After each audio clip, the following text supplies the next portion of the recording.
And we're doing this shit again. Yeah, the fucking Wednesday shit. Real News Wednesday. It is the fucking what is the date? We got the 23rd of 2018 of May. That's the way you're supposed to say dates, I'm sure, in some place. But if you're new to this channel, I do a stream every Sunday and a stream every Wednesday, and then there are a few that I try to do in between those streams. The one on Sunday is a more free-form discussion, typically around a single topic. Wednesday is a news broadcast day where I talk about the bullshit that happened between the last Wednesday, before that Wednesday, and that Wednesday itself. To get some housekeeping out of the way, this is brought to you by Liberty Mugs, mugs that you can use to piss off your coworkers. There's a link in the description, and you can click that and buy a mug if you want to support the show. Additionally, this show is brought to you by Brave, the browser that prevents tracking and ads in most sites and most applications. I always say that it's like ad resistant and tracker resistant because I don't want to say that it's ad free and then have somebody like screenshot an ad and say, I want my money I didn't spend downloading the free app back. But anyway, there's also an extension you can get for Brave that is a crypto currency mining extension. It uses CPU power that is excess to mine Bitcoin specifically. And if you download any of those things, or if you go to the bottom link in the description and find out more ways to support me, you'll keep this channel going and it can continue to self-sustain and piss off the statists. So without further ado, the topics are in the description that we'll probably get to at some point during this 3-hour fucking bullshit thing. And there are going to be a few that came up like sort of recently, like one of them's trending in the sidebar on Twitter. So I'm going to start with that while we get some more people in here.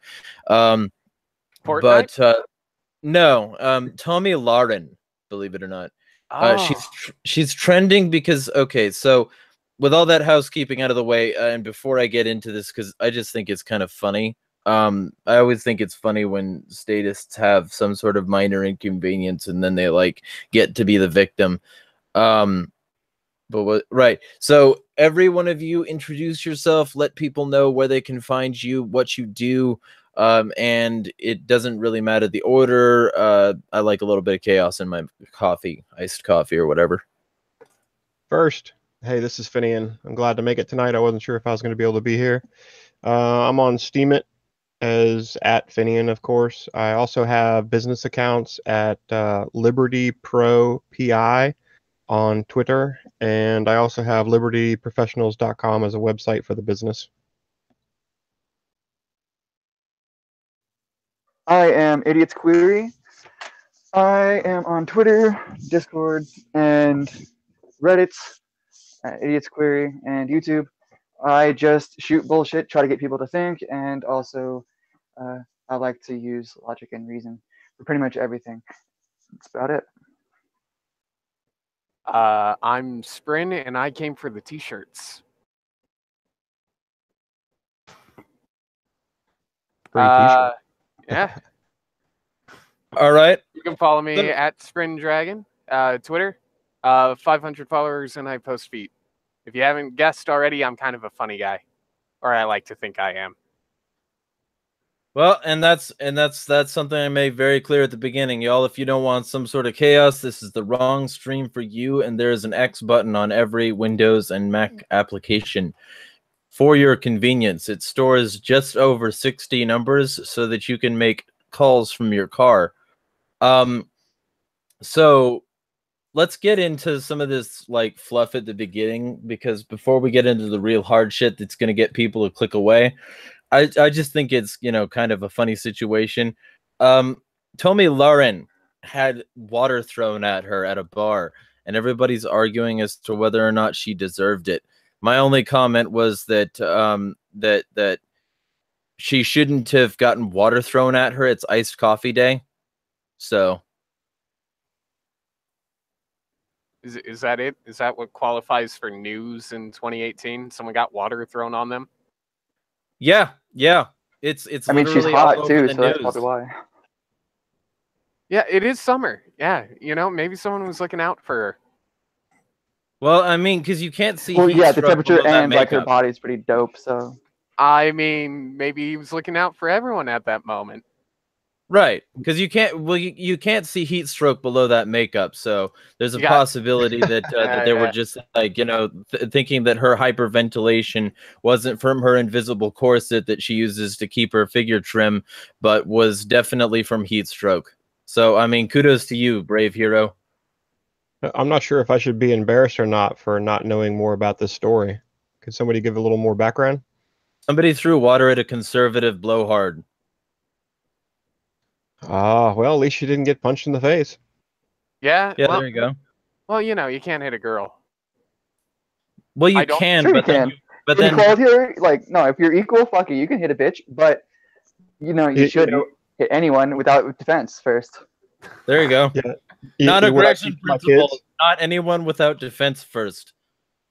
Yeah, I've actually had this debate with my middle son. He's 10, and my daughter will strike him like kids do. They're always fighting, and they don't get it from me and my wife. It's not like we're hitting each other.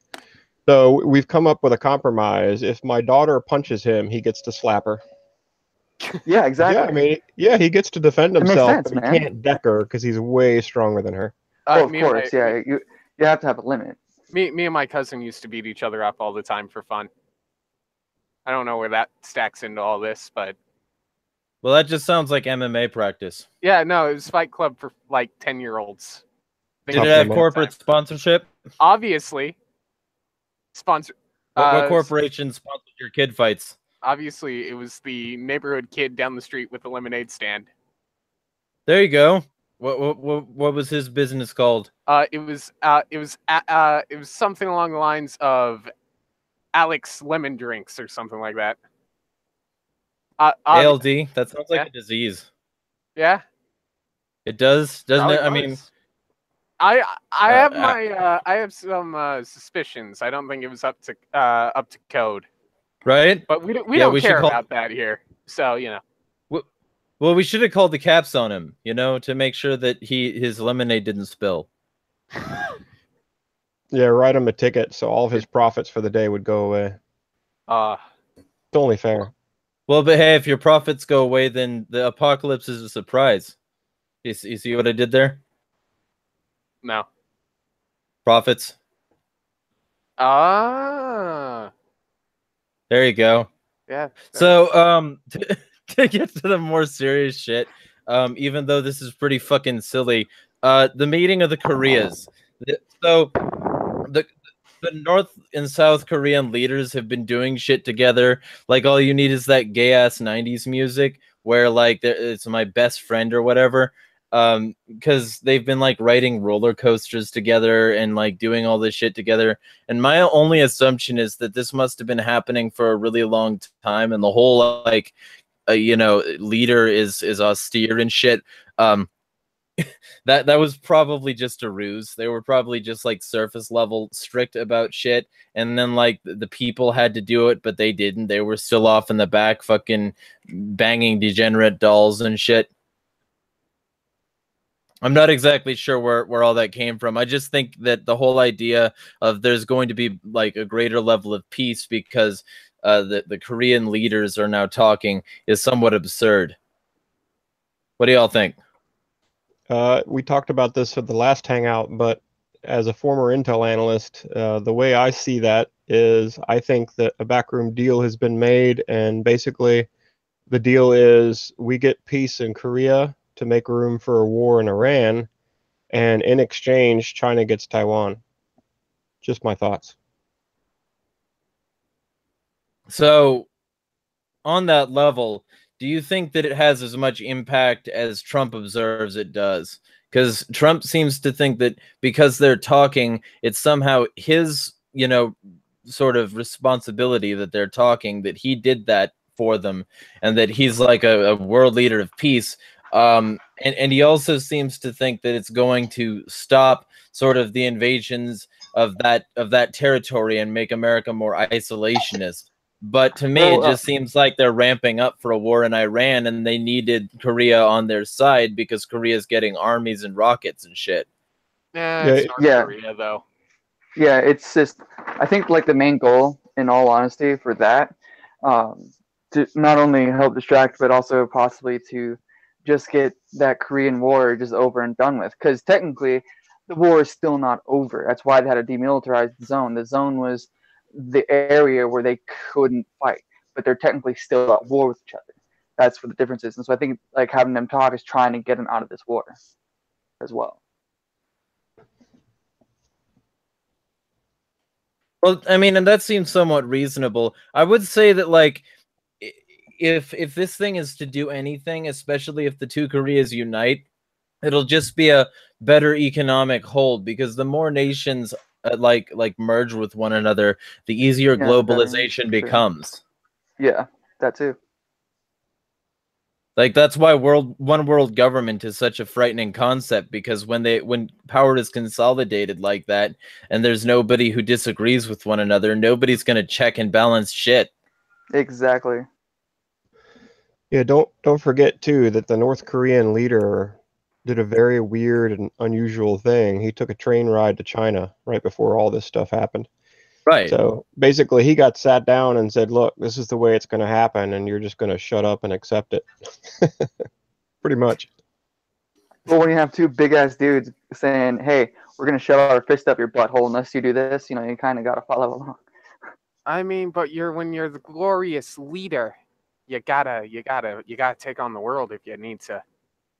Oh, everyone knows he's a little bitch, so it's like whatever. Yeah, I mean, everyone knows that by him. Yeah, and they all got to make it look like, you know, they save face basically, and nobody looks bad no matter what decision ends up happening. But like for example, China just came out and stated publicly that they have a goal to retake Taiwan by 2021, and they don't care how they do it. So they're going to either do it militarily or peacefully, but their stated objective now is they will take it back by 2021. And they did that right after this whole Korea thing happened. Well, I mean, where does Taiwan belong to? Taiwan probably belongs to Taiwan. Yeah, they're independent now, and China has been saying they've wanted to take it back all this time. Oh, so they want to essentially invade another country. Well, I mean, it works for Israel. How does that work for Israel? Well, they've invaded another country for a while now, haven't they? Oh, okay. I thought you meant China getting Taiwan, and I'm like, well, that works fine. Yeah, I was confused there for a second, but... So here's a little bit of a web of corruption, because the U.S. likes Israel because it establishes a regional foothold for interests that they owe. The U.S. owes money to China, right? So why not also with your regional foothold there, which makes money off of all of these wars, and allows you to mine resources to pay back the interest on the loans that you've like made with all these like large countries overseas, especially China. Why not also let China become a bigger country by force if you've been letting that sort of thing happen anyway with Israel's invasion of Palestine and subsequent basically takeover of it? Why not complete your puzzle and have like larger countries that are easier to pay back and also simultaneously control under the hegemony? Makes sense to me. Well, yeah, and Israel wants their Greater Israel project too. And our military, well, I hate saying the United States military, again, has publicly stated that they can only manage one major conflict at a time. The military basically isn't big enough to do both.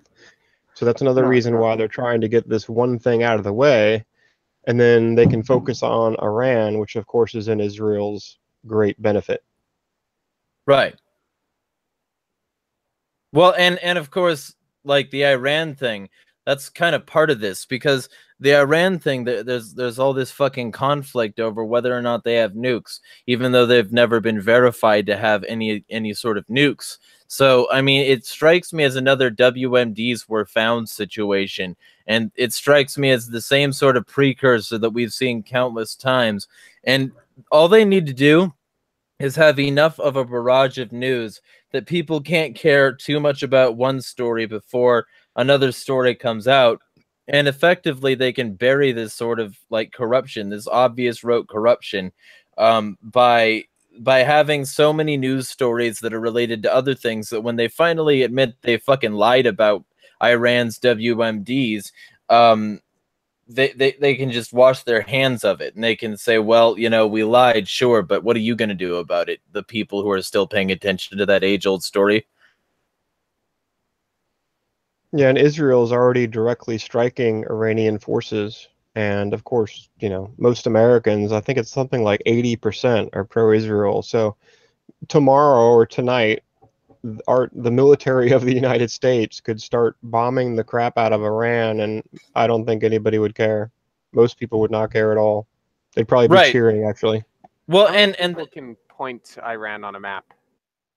Just like I can, because I'm a fucking nerd, but I mean, Yeah, same here. very few people. That's the other part of the problem, isn't it? Like it's happening over there and it can't happen over here. So why do I give a shit? Well, maybe because that's bullshit and you should anyway. But yeah, I mean, because there's the other part of it. Like the US doesn't have to declare war with Congress to go to war anymore. They just have to make it isolated actions, and they can get the same effect, or just get one of their NGOs to invade, or just get one of their government allies in the hegemony to invade, and or make a strike. And as long as it happens quickly and overnight, it's not considered an act of war, or you know, anything like that. That's why the Syria thing is now swept under the rug. Well, no, here's the thing. The president has 72 hours that he can declare war himself. He doesn't have to publicly announce it. He can just do it for 72 hours. After that 72 hours, if it still continues, Congress has to vote for it to continue or not. And then it has to be publicly announced. Right. So it's just a level of bureaucracy between the president and basically having war powers. And as long as he's willing to work around that red tape, he can have all the military industrial complex he wants.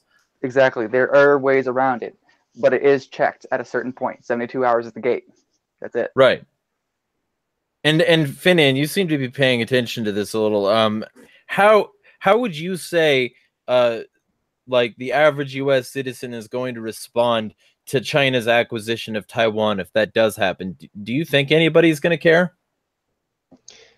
I think it would be like Iran. There'd be like a collective yawn, and no one would give a damn. They'd keep going on with their Facebook and pop culture and not care. Yeah, it's weird too, because we have it's not exactly a treaty, and I'm killing myself with saying we and our a lot tonight, damn it. The United States basically has a agreement to defend. It's not exactly a treaty, but they have a policy to defend Taiwan, but they can completely ignore it. Like Japan. Yeah, there's no requirement. They don't have to do it, and they won't. Well, right. And of course, there's still the only people to have ever used nukes is the US government. So realistically, any sort of pressure they want to put on Iran is hypocritical inherently. And it's shown that they're willing to use really excessive force and that they can get away with it. So, I mean, even if they did break that pact, whatever it is, I keep on wanting to call it a non-aggression pact, but I know that's not what it is. Even if they wanted to break that sort of thing, they would get away with it. Nobody would give a shit. Yeah, and it's a lot worse than a lot of people are thinking too. And maybe it's just because of my background, I think of crap like this. But all the people moving to New Zealand right now is a good example. They think, oh, we're going to move to this southern hemisphere, and then even if there's a nuclear war, we'll be safe. Well, it's kind of funny because the Chinese would take that, and every part of those islands are within, Navy artillery range. And also China would probably end up taking Japan if there was a major conflict. And I've got friends that live in Japan, and I couldn't help it. I was like, maybe I'll feel like a conspiracy theorist, or they'll think that I am. But I've been sending messages to them this week saying, hey, how long do you plan on living there, and maybe you might want to consider moving. And the Japanese people are really nervous about it. I mean, they're looking at ways to reinstitute their national military, basically. Not that it would help them very much, but I think if China actually goes on the move, as everybody thinks that they're going to, and the so-called West is not able, I mean, like, even if they wanted to, they couldn't stop them. Japan's going to be on the list too. It won't just be Taiwan or New Zealand or Australia. It'll be the whole area. Right, and like, I constantly say this, that the fucking nukes are like this final hammer hanging over everything. Like, no matter how much change we get, there's still the ultimate possibility that these power-crazed elites who believe in the Georgia Guidestones and reducing the human population to 500 million, those people might finally fucking do that someday and just bring down nukes. And at that point, if you're not buried, you'll be buried anyway. We need the Avengers because they're trying to be fucking Thanos. Well, I mean, they we do. need... Wait. Go ahead. Shit. I almost did a spoiler. Oh. Well, fuck it. Spoilers, everybody. Click out the video if you don't want spoiler a warning. spoiler. Spoiler warning. Didn't work out too well when you called the Avengers. Hey, yet. I don't Didn't work believe. out I think yet. they're all dead. I don't think they're coming back. You are very pessimistic, sir. You I believe in are- Marvel and Hold it, Disney will bring them back. You are in denial, my friend, and that's like the second stage of whatever It's it's called. griefing. It's griefing. I saw Spidey die, man, and I was crying. I laughed. Oh, you're just I'm a a- bastard. I'm a Oh, You should see. I laughed because in the theater, Black Panther disappeared and everyone gasped, and I thought it was gee. funny. Well, that is funny. That's That's the whole, objectively funny. well, the whole superhero like, thing. here's a black part of it. superhero that we're giving you, and now we're gonna take him away. It's like, here you Wakanda go. forever. Psych. Well, we still got Blade. What were you going to say, Finian? It's part of the programming. Like, everyone thinks that we see all these movies, like all the Disney movies, all the superhero movies, and the idea behind it is, oh, someone else is going to be a hero. Yeah, I don't we need a have hero. to step up. Yeah, I don't have to step up. I don't have to take responsibility. There's never going to be any risk to me or my loved ones. Someone else will do it. Responsibility? scam. What are you, queer? Yeah. Actually, on Steam Only it in the lately. Actually, no, it was Facebook. I made the analogy that the rose is liberty and thorns are individual responsibility, and you can't have one without the other. Right. And I think most people, that's one reason why I think we'll always be a minority, is because most people will never accept the individual responsibility that comes along with individual liberty. Well, Exactly. right. And no one and then, understands the responsibility anymore. and then there's like the other aspect of it. If you're irresponsible, you're going to irresponsibly fuck and make a huge more irresponsible people with your irresponsible parenting. It's a self-perpetuating cycle that most people aren't willing to work on. Like it's idiocracy in action. Only the elites are very smart, and they would just blow everything up and reset while they hit under the Denver International Airport. Like, Hey they're guys, gonna if we get had the what they money, we'd want. be the elites. You realize that, right? No, money is useless. Money is the capital of the poor. Really, the only thing that the elites have that we don't is influence and obedience, and they like respect the structure that they have long upheld, and that's the only reason that they have power. And so the money, they don't need that. They've got favors. The money, they don't need that. They've got international connections. They don't need money. We wouldn't be the elites if we had money, because the money would be worthless even if that did become the case. It's worthless money to begin with. It's debt notes. Give me $1 million, I bet you I can become elite with that. Yeah, no. And then I won't need the money after that. I You're mean, right what, about that. No, you're right. But get it to me, I can get up there, and then I'll be like, all right, cool, let's do this, and I won't need the money, because you're right about that for sure. The money doesn't matter to them because of all those reasons you stated. That's actually a pretty smart way to put it. what? Sorry. One thing that they have that we don't have is they have nuclear fallout shelters. Yeah, We don't have those. and they have bunkers underneath the Denver International. Nobody looks at this. They've got murals of death and destruction and rebirth, and they've got a pale horse outside, and bunkers underneath that nobody's allowed to access. And we're supposed to think this isn't a plan. Wasn't it a thing in like the 70s maybe, to like where houses would have personal shelters underneath, something like that? Yeah. I'm sure some of those still exist. Well, the way it used to work in the old days, and it still kind of works this way in other countries, like Switzerland's the perfect example. It actually used to be a law that every house had to have a nuclear shelter built into it. God only knows how much money that added to the price, but they recently no longer require that. But then that's like the one extreme, and then you have Russia kind of in the middle, where they still make community, like city shelters. And in the United States, they used to do community shelters. They were actual, you go to it in case there is a nuclear war. And all that's gone now. The only shelters that are left in the United States are for the elite. That's it. All of us we're on our own. Well, and the elites get their nice big ass food buildups because they actually have the money to invest in it. Fucking like Jim Baker, the pastor in fucking somewhere, like him and his fucking goofy-eyed family crying about how everything's gonna die, but please buy my buckets before it does. My buckets full of this cheap, sloppy, mostly starch food that's not gonna last you long, but it's in an airtight bucket that you can use as a shitter too. Like, fantastic. You're shitting on the poor people who can't afford what the elites can. It's multi-purpose.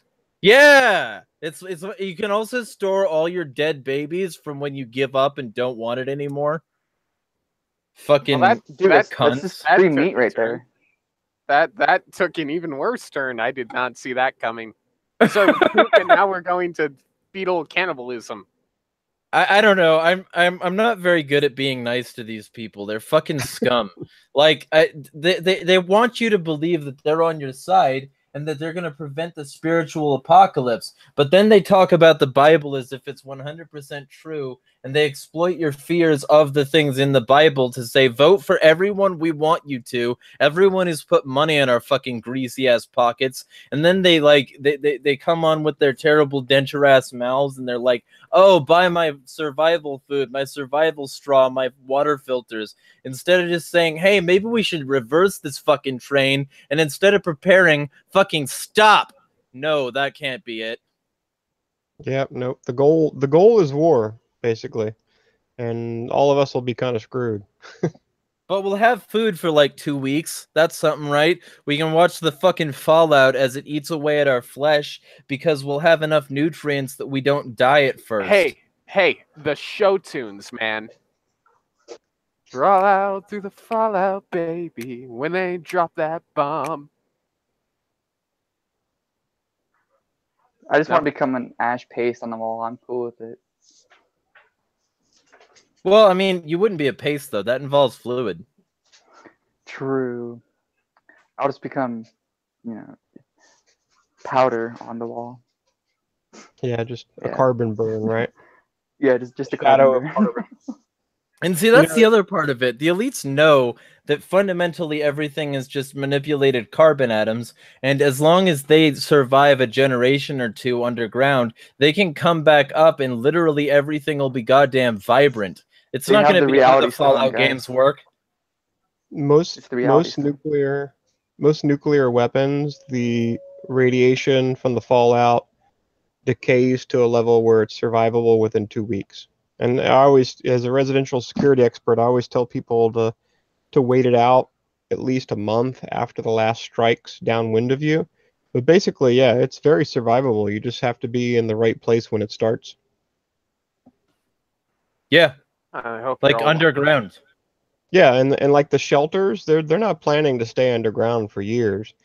They've got basically a month's worth of supplies, and the elites they'll come out. Yeah, the elites have cities underground. Like I said in NORAD, it's 7 years worth of stuff they have, and they have their own goddamn lake. Yeah. They get. Russia's got. I forget the name of it, but Russia's got a whole mountain for their shelter, and yeah, it's probably similar. Do you Very think, long Yeah, because that's what story. Cheyenne Mountain is. It's our mountain you- for whatever the fuck. do you think we could like crowdfund a Fallout shelter for our Discord group? That'd be Yes. awesome. I'm pretty sure we could do it. Like, I'll write the whole letter and explaining why we need it and all that good stuff, and that everyone's I'll- invited, granted a vetting, and then we'll go from there. I'll donate a whole $1 to the project. Well, and how about this? Instead of just a shelter, we'll build a community on top of it, and then like private access to the shelter. It'll be a survivor community. There you go. You Yeah, know- they'll teach people, self-defense with hand-to-hand combats, and Finian can teach them the security purposes and everything like that. It'll be great. We got this. We gotta buy some land. And that's how Ancapistan was born. It reminds me of Lieberland. Like they've got that little swamp area, but their stated purpose is to raise money to buy territory from other areas on the planet. And I'd be all for it. Like let's all move to a similar area. I'm not going to move to a small island, and I'm not going to move to a swamp. Sorry, not going to happen. Yeah, Oh, like swamps and small islands are so cool, man. But isn't that the dumbest thing? Like, there are thousands of nukes on the planet, and you're basically saying, "Come, everybody, and move to this small area." Well, What? guys, there's also Indian reservations. We can discuss Indian reservations. They technically can follow their own rules. They do not have to follow U.S.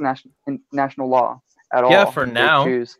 For now, yeah. And so we can also discuss with them to like purchase or whatever, trade with them, and have each society, both of those working where there's no law that has to overrule another there.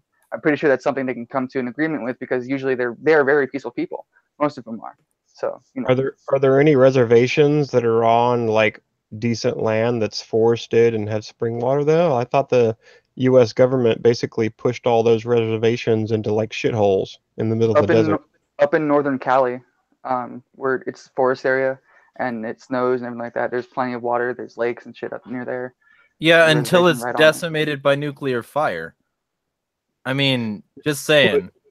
It reminds me of the Cossacks in Hey, Russia too. I've brought this example up. They have basic autonomy, and in exchange for that autonomy to govern themselves, they occasionally provide their military services.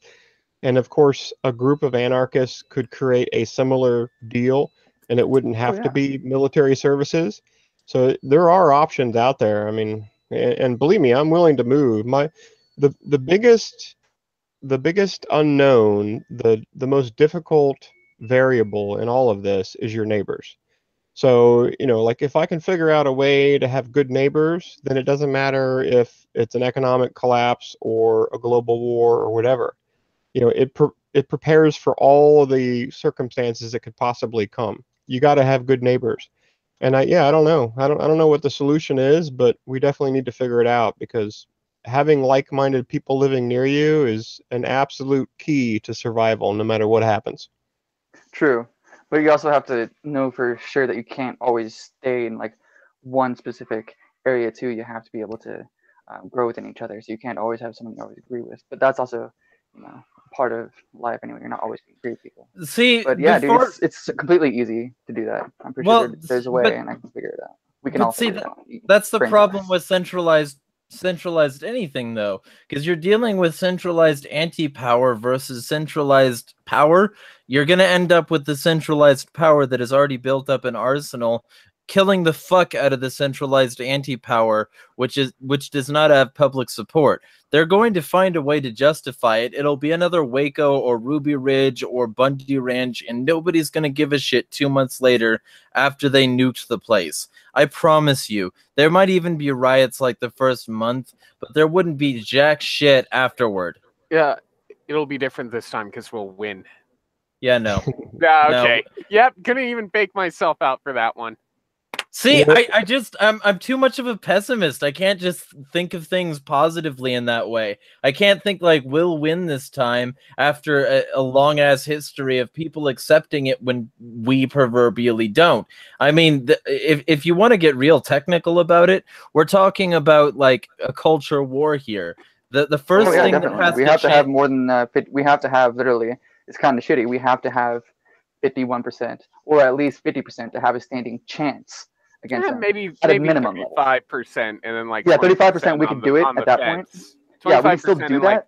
Another, and then we could get a proof of work concept once we're done. But you know, Yeah. because I'm all for this kind of thing, but ultimately it's a matter of shooting your slave master. I'm phrasing it that way because, of course, the U.S. government would never admit to being our slave masters. So if I'm saying shoot your slave master and they want to come after me with the Smith Act thing or something like that, they'd have to first admit that they were enslaving us for me to be problematic legally.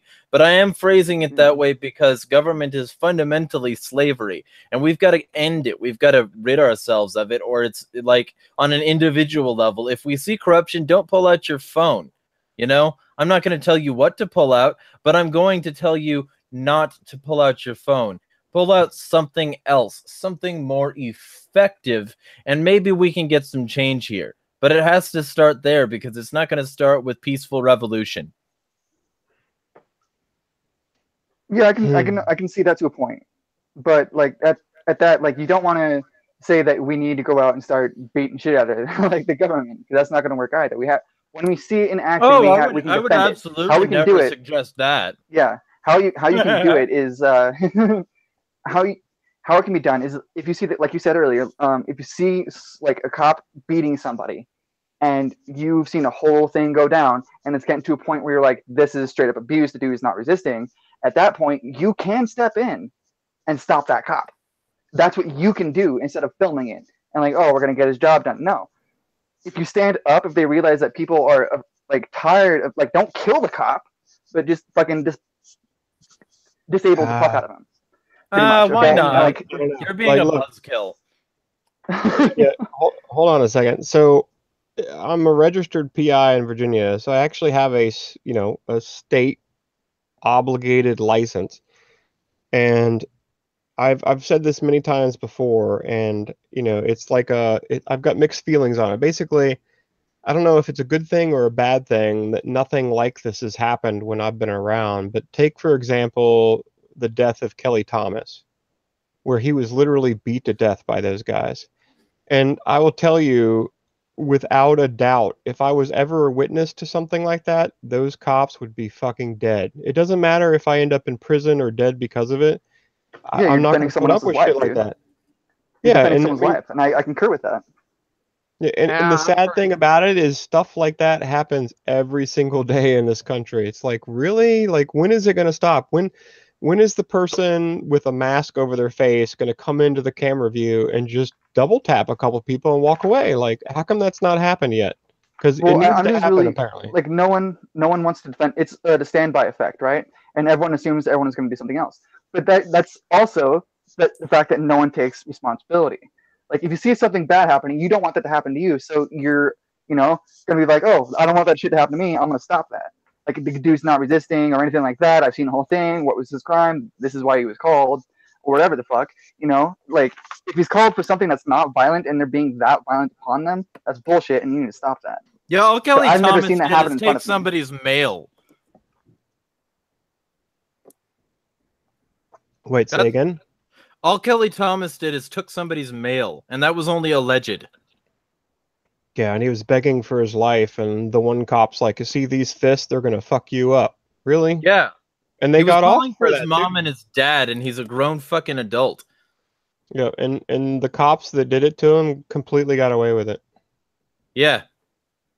Because that's complete shit. Yeah, I would say step in and beat the living fuck out of those cops, man. Someone, stop it. Like, there's no reason to go that far. I don't care if they are a cop or if you get locked up. You're stopping someone from getting murdered at the end of the day. Yeah, and James Crawford, I think was his name. He got killed when he had a BB gun in his fucking hand. BB gun? Oh, wait, is this the guy that was in the store and he was talking to his girlfriend on the phone? Yeah, and he had this. They didn't give him a chance to surrender. Yeah, and he had this gun from the store that he found there, and his plan was to return it to the shelf where it needed to be. He was trying to make the store safer, and the cops came in and fucking gagged him. Oof.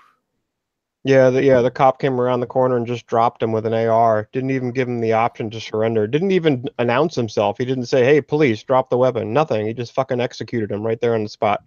Yeah, same with James Boyd, who was that homeless guy who they let loose dogs on, shot him multiple times, flashbanged him, and all while he was getting his shit because he didn't want it to get stolen just because he was being detained.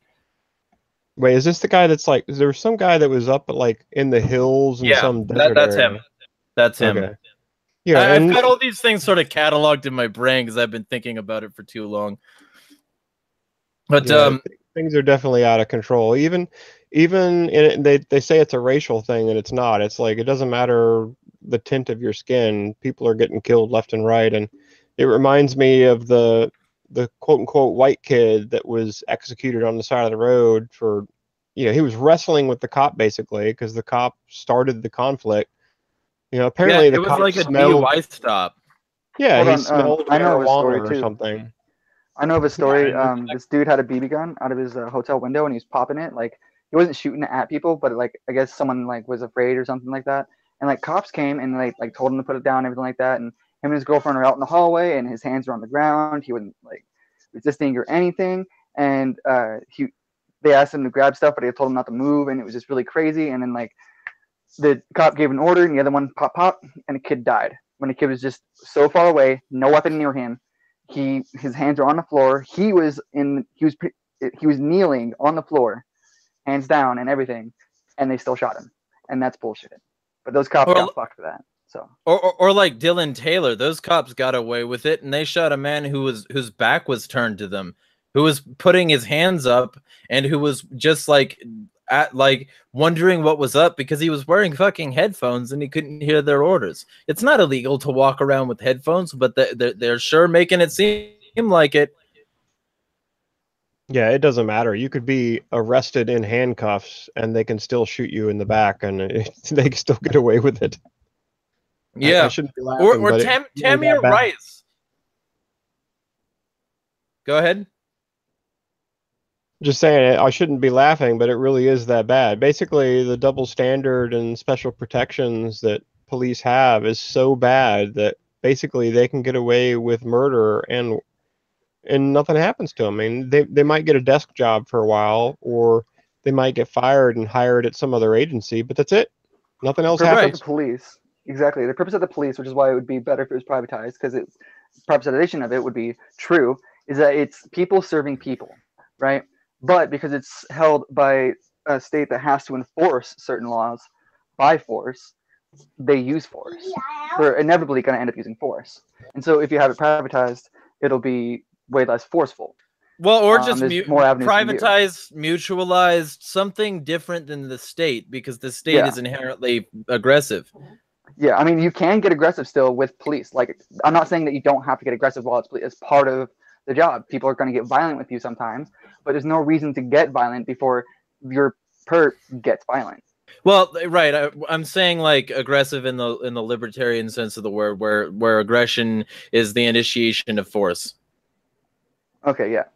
Yeah, because like Dale Brown of Viper's Threat Management in Detroit, he tries to de-escalate shit, and he trains his officers to do that too. And he's, I don't think ever had a lethal situation, and he's got a really great arrest record, and he's got a really great record of preventing like vandalisms, assaults, murders, all that shit, just by de-escalating situations and understanding how fucking humans work. And he's the replacement. He's the guy. Well, his agency there, Vipers, they're the people who were there because Detroit police basically abdicated their duties because there was less money coming to Illinois. And I think Michigan. Sorry, I'm getting my states mixed up. I got my police brutality victims' names cataloged pretty well, but we got Vipers in Illinois. They de-escalate situations. They know how human psychology works. They try to pull people aside, and they don't kill people somehow. Maybe because they're not being fucking assholes. Yeah, it's not just that area too. My wife's from Philly, and the Philadelphia Police Department is 5,000 officers short. They have like a small fraction of the amount that they're supposed to have. And they, again, like that community, they completely abandon huge sections of Philadelphia and the suburbs of it. And in those areas, there are no cops. And of course, because the government has a monopoly on it, there are no security forces in those areas either. So, you know, one of the jokes we have about visiting her family in Philly is waiting to see how long it takes before we see a police officer. And normally it goes many days. Like they're just not around. The whole city is in chaos the whole time, and good luck finding any quote unquote law enforcement. It's not there. Right, and they're glorified fucking paper pushers. They're only there to fill out the reports once bad shit actually happens. They're not policemen. Fuck that noise. Yeah, our nephew and my wife's mom were in a CVS when it got robbed, and they were actually in the middle of a gunfight between the robbers and the police. And my nephew has PTSD, basically, the equivalent of it, because of this incident. And it's like, really? Like, we can't get her mom to let him come live with us, basically, because, of course, he's a ward of the state, and God forbid they lose the money that they're getting from him. It's really a sad situation. Right. Right. Well, and it happens this way a lot because essentially the state, all they have to do is get their numbers in. You're a statistic, you're not a person.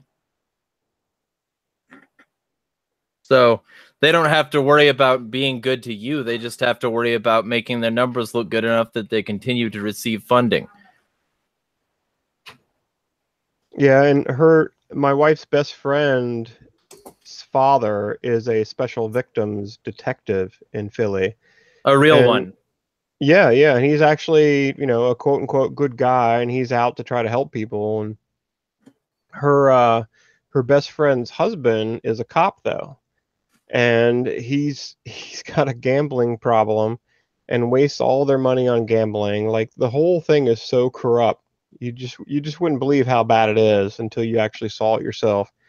And there's no way to fix it because again, they have a monopoly on the service, and private companies or private groups can't come in and compete with them that would be equal under the law and protect people equally and have, you know, similar responsibilities and consequences to a normal citizen on the street, because cops have that double standard. They do all kinds of bad stuff like tase people that are driving down the road on an ATV. I mean, like, granted, yeah, the kid riding on the ATV in the middle of the street is doing stupid stuff, but it doesn't warrant the cop tasing him, which knocks him unconscious and breaking his neck and killing him. I mean, there's Exactly. just all kinds of stupid stuff. Yep, and like sometimes a chase also will result in a lot more chaos and a lot more damage versus doing something different, not pursuing and things like that, because that can cause so much to go wrong as well. And you can't just shoot them or kill them or like maim them, which because that can also cause a lot of damage if they're in a moving position. In a vehicle especially is where it really comes down to. So yeah, it's kind of ridiculous. And I got the name wrong, just to correct the record because I'm not fake news. I got the name wrong. It was John Crawford who got shot for holding a BB gun. I said James Crawford. I just wanted to clarify that. But yeah, I mean, because the problem is that, you know, fundamentally these cops don't have to treat people like their neighbors because they're not anymore. The cops have gotten behind the thin blue line and they don't need to be accountable. They don't need to treat it like these people are their neighbors, because what are their neighbors going to do? What are their neighbors fundamentally going to fucking do? You throw a rock near a police officer's house and there'll be 17 pigs on you faster than you can shout bacon. So, I mean, I don't know how people expect a better result when everything's unaccountable.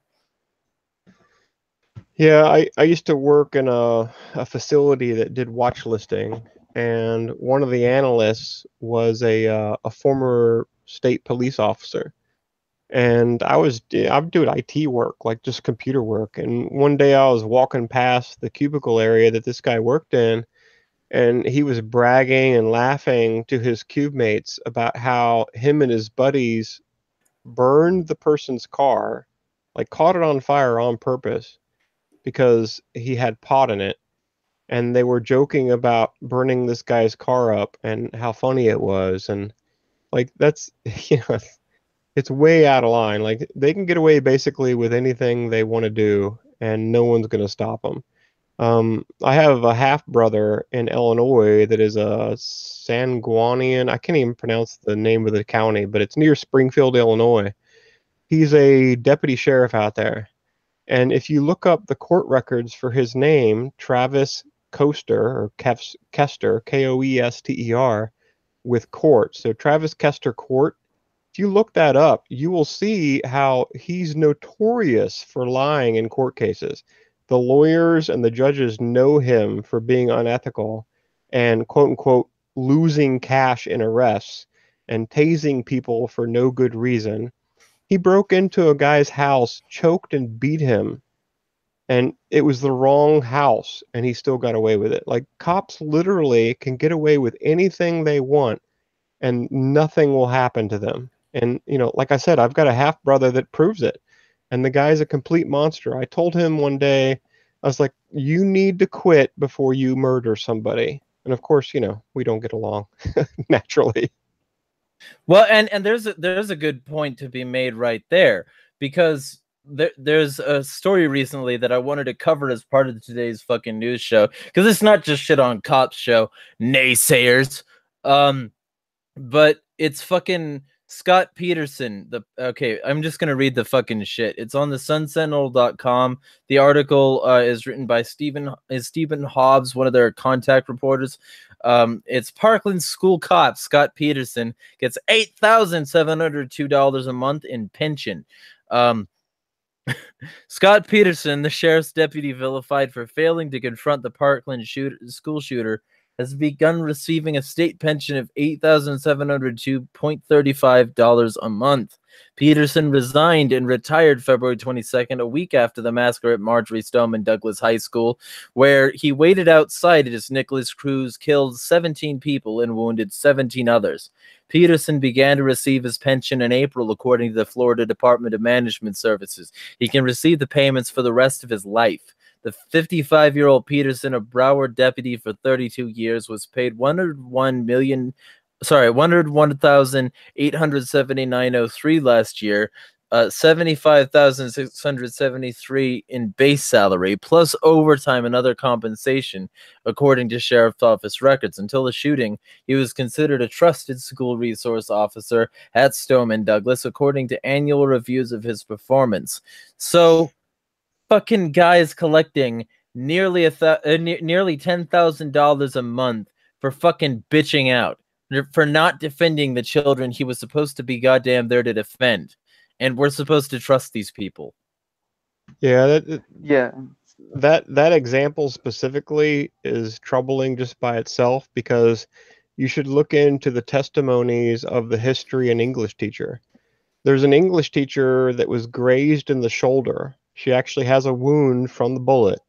She was looking out of her classroom, and she, as her specific and direct testimony as a witness, she said she saw a man in full combat gear, body armor, and a face mask shooting a rifle that she had never seen before down the hallway. So it's kind of a weird situation, because if that cop realized that it was some other, black op basically that was going on, you almost might not blame him for running away or not engaging, because maybe he knew more than everybody else knows.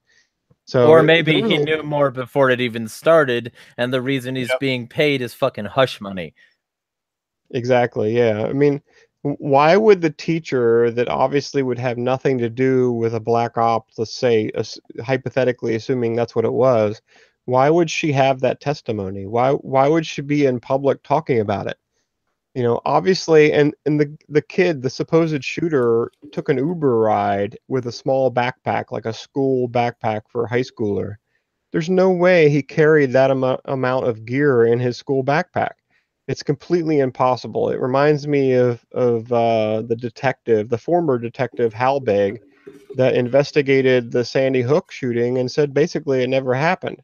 And he's not saying that Broward's County school shooting didn't happen. It did happen, but he's saying without a doubt, and I agree with him, it did not happen the way the media is saying it happened. There was definitely a quote unquote, black op or second shooter basically, and that guy was a patsy. There's no way he did that. Absolutely no way. It just doesn't add up, especially with the eyewitness testimony from the teachers. It wasn't even just the students, it was the teachers. Right.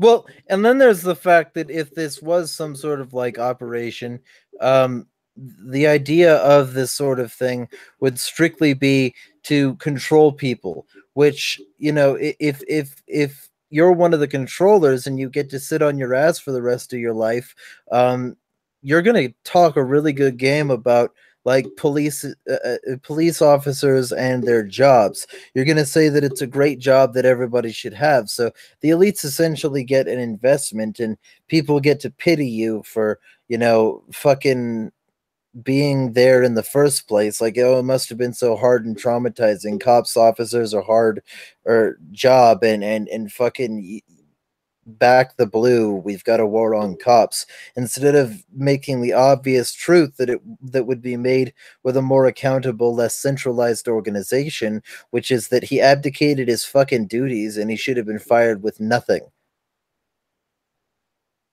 Yeah, like, okay, I get that he could have been fearful for his life, you know, but at the same time, he signed up to be a cop. You don't sign up to be a cop if you don't think you're going to come to danger. That's just naivety, and you're being a fucking stupid ass idiot. And when you come into that scenario, you're supposed to act. You're not supposed to stand by. So I get why he was afraid, because humans can be afraid. But if you sign up to do something, you have to follow through with it. It goes back to personal responsibility again. You can't just say, oh, like I was just following orders, or oh, I was scared. You have to follow the orders if you signed up for it. And if you don't like what you're doing, quit the job.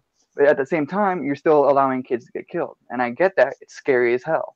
But you're supposed to be, as a cop, a symbol of bravery and things like that. Are you not? And if you can't represent those, what are you doing? And gladly he did quit and resign, but I don't know if he should be paid the whole amount either. That's kind of funky if you think about it. He neglected to do his job, and then he wasn't there in a moment of crisis and everything like that. So, like, regardless if it was a black ops or not, and I can tell you right now that if the right people were in charge of it, it probably wouldn't have been noticed. That teacher would have been killed. They would have tried anything to cover that up anyway. So, like, if the right people did it, you know, that wouldn't have been a thing. But the wrong people did it. The wrong people are trying to set this up, if it is a setup. And so, which is why it's going to be caught. But it also goes back to our conspiracy discussion that we had last time as well. And so, like, I get the whole fear of him and all that, but I don't think that he should have been paid. And I also think that he neglected to do his duty, what he signed up to do. Right. Well, and Yeah, Finian, you're in private security. How would the training work for a situation like this? Do you have any insight? Well, if the school had contracted with a private security firm, then they would certainly have done a better job of protecting it. Actually, the Halbig guy, the detective from Lake County, Florida, he helped them design their security policy. So when they have an active shooter, they have some kind of code. I forget exactly what it is, but they announce it over the intercoms, and people are supposed to shelter in place. And one of the problems with that specific shooting is there was a normal fire alarm, and people were they were under the impression that they were supposed to walk outside as a normal fire alarm. There was no active shooter alarm code, and nobody announced that over the intercoms. And what happened was a confusion basically occurred where people thought they were supposed to be exiting the vehicle or exiting the building because of a fire. And then once the shooting occurred, there was no command to shelter in place. And he talks about it in his interviews and his videos on YouTube. And basically he explains, like, it's a super simple policy. Like, if there's an active shooter, you're supposed to lock the door of the classroom and shelter in place. That's it. And one of the problems that they had with this shooting is people were being told to evacuate. They were basically being told that it was a fire alarm. And even once the shooting happened, when it happened, they were halfway through evacuating the building. So people weren't sure which way to go, like back inside to shelter in place or outside. And actually, the recent shooting occurred in a similar way. Somebody probably the shooter, pulled the fire alarm, and then once people were standing outside, he started shooting people. I forget what town that was in, but that just happened. So Santa yeah, Fe. like, yeah, I mean, they have like policies in place to react to these types of incidents, and obviously, if you know what that policy is, it's very easy to take advantage of it. Yeah, but at the same time, like you're also dealing with children at this point, right? And like in a moment of panic with children and their life, they have no idea what the fuck's going on. They're acting pure on instinct, so it's very hard to control children in this moment. Okay, and so like I get the whole strategy of everything. Like, trust me, I'm very much into strategy, and I agree with you. There are these policies in place, and the teachers need to be able to control it. Now, if the fire alarm goes off, there are strategies you can use to counterbalance that too. There's check and balance for everything that someone else does. Um, and so Well, when and it is there comes even any sort of verification that fire drills work? Sorry to interrupt. I'm just sort of curious as to if either of you know if fire drills even fucking work. Like if they decrease the level of whatever, if they're just done so that people can say they did it. Because like I've certainly never, like when I was in school, I certainly never had any sort of inclination to believe that that the fire drill had any impact. Like, oh yeah, we're just gonna walk outside for a moment. And not pretend there's a fire. It's not like we're assessing any potential dangers. We're just standing outside. Nobody's actually upset.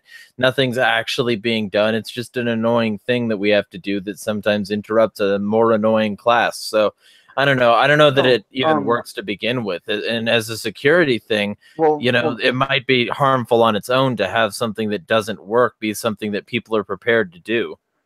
Well, drills work. Here's the thing about drills, though. They give you the basic idea of what you're supposed to do. That's what drills are for. You're supposed to do this if this happens. And you need to have that ingrained. So when it actually happens, you can do that just by memory, right? The problem is when you actually do have that confronted with like real panic and everything like that, it's harder to focus on what you need to do. So the more that you do the drill, the easier it's going to be, but not necessarily always going to pull off the same way as it really should as the drills are done. You see, like there's always going to be human error at the time that it happens, unless you are constantly in a fray all the time. Like if you enact it like really, really, really hardcore every single time, then definitely, and then like make sure the kids know that, hey, that goes into like traumatizing kids and all that, which isn't a whole ball game, but like that's what drills are for. They work to a certain extent. You just have to know how to do them, how to implement them, how to get people to work with them and understand them in total. At least that's how I see them working. Like, but yeah, I get your point on that though. I mean, at least in some cases, sure, but I'm not sure that the majority of fire drills even fucking work. That's all I'm saying. And like then having those zones where people are supposed to go to, kids aren't going to memorize the map. They're not going to treat it like a video game where they need to know their exits. They're just going to say, exactly. They're just going to say out. that I'm going to follow the adult where the adult goes. Well, then you can just do that when the thing is done anyway. You don't need to do a fucking drill to follow somebody like a sheep. And then all you would have to do is make sure that the adults knew how that worked. Yeah. Like I concur. Like the child error is huge. Yeah, because they're fucking kids. They're dumbasses. Well, I have 3 younger kids, and I'll tell you that I have taught them that if something like this happens, they ignore their teachers, they ignore the intercom, and they run away. And of course, the government doesn't want your kids to know that. They want them to shelter in place in classrooms and wait behind locked doors for help to arrive. But my kids have been directly instructed, if you think that there is an active shooter, you climb out a window, you break the window, you run down the hallway, you do whatever you can to run away from the incident. Because, of course, with a gunfight, distance is your main friend. I don't care what the fucking teacher's saying. Me, as my instructor. as my kids, I'm telling them to get away. That's the best option you have, is just to run away. Be a moving target. Yep. The only time you actually have a chance with a gun, if you don't have a gun yourself, is within 10 feet. Anything beyond that, fucking run. Like, keep that distance. Keep on going. You can't do anything else before 10 feet. Like, that's the point of interaction. And my martial arts instructor, he told me to never be a hero. He always said that, like, don't be a hero. If you cannot possibly attack the situation that you're looking at, and have the high probability of winning when it's extremely dangerous, or that it can cause more collateral damage, do not be a hero. Run. And that's, well, especially for kids anyway, you know, like people who sign up to do that job, to be that hero, they need to do that. But like, you don't want to tell that to a kid. You don't want a kid to be like, yeah, because you can do this, you know, engage. Tell them, no, get the fuck out. Like, make sure that you are alive and that you survive. And if I'm saying as your father to do this, you do that. Like, because that goes again to his personal responsibility. You're being responsible for your child, not letting the government be responsible for your child. So that's raising your child versus allowing a babysitter to take care of them. Or the media. Yeah, they actually have a term for it. It's called run fu. You use your run fu instead of your kung fu. It works. You know, you can see countless videos out of Brazil to give you examples of it. You know, if somebody pulls up to you with a gun, just drop your shit, leave your car there, and just run away. That's the best option you have, because if you stand there, you're going to get shot. There's a high chance that you're going to get shot. And sheltering in place, give me a break. No, just fucking run away. Put distance between you and the shooter, and then that way it doesn't matter whether it's the deranged kid on SSRIs that's angry because there was no dad in his house when he was growing up, or the black ops guy that's making, you know, some operation go down the way they exactly want it to go down. It doesn't matter. Distance between you and the shooter, and you live, other people don't. Exactly. And it's understandable, like myself, I wouldn't necessarily, and I'm not trying to, this may sound hypocritical from what I said earlier today, like, you know, be a hero and stop that person from getting wrecked, but that goes down to if you're able to. If you know for a fact, or if you have a higher chance of being able to stop it, go for it. But if you do not have that, and if you're a child, for sure, if you know that you're weaker than the opponent, do not engage. Right. Yeah. As kids, they should just be running away. Absolutely. They, you know, in a gunfight, what do they have? They're not bringing anything to the fight. They should just run away. I mean, they can bite their feet. I mean, that's about it, you know. Like... Well, and see, that's that. You want to talk superhero problems? Let's talk kid movies, because all these fucking like kids are important movies where they have like a kid who's taking on the biggest, baddest menace, and then basically the kid goes to school thinking that they can take on the big bad menace as long as they do X, Y, and Z. Well, that X, Y, and Z quickly becomes, you know, do exactly what you're told by your teacher and you'll be fine, instead of, you know, thinking for yourself. You're just gonna try and do exactly what the kinds of things in the movies tell you to do, which is, you know, what you've had experience with working before. And if what you've had experience with working before with your dull kid mind is the idea that you walk to a, you know, certain part of the schoolyard and you'll be fine, then people can fuck with you in any number of ways and get away with it because you're a dumb kid and you think you're gonna get away as long as you emulate the people who've told you what to emulate. It's really, really sick. Yeah. Well, like, here's the thing with school these days. Like, they say that everything is facts. At school, you're learning facts. Well, yeah, you're learning facts, but you should also be learning critical thinking. You should learn how to question those facts. You say that's how you learn. You question the facts so you can make sure that those facts are facts indeed. You don't just say this is a fact and have it be, which is why I look at statistics and go, that's not factual. That just happens to be this, and the narrative you're creating from these creates that as well. It's statistics are biased as fuck, which is why I always look at statistics and go, okay, your statistics are fine, whatever. Don't give a shit about your statistics. What's this? Like, this is how it's going to be argued. And like, so when they push like that everything is subjective is the truth and you can't question it or things like that, like this is truth, there it is. There you go. That's all. This is the fact. Your date is fact. What did I say? Oh, I said, yep, you're right. I did say that. Good job. Here's an A. Now, if you question it, you're looked at like an idiot because it's seen as not understanding it. When in reality, you can totally understand something 100% and still question it and go, okay, if this is true, then what about this? and then you break it down that way so you can fully understand it better. If you question something you already know, it's not saying that you're ignorant to what you know. It's saying that you want to know more about what you know. And that is education. That is learning. It's a complete difference than fact feeding and everything like that, which is what school is trying to be, is fact feeding.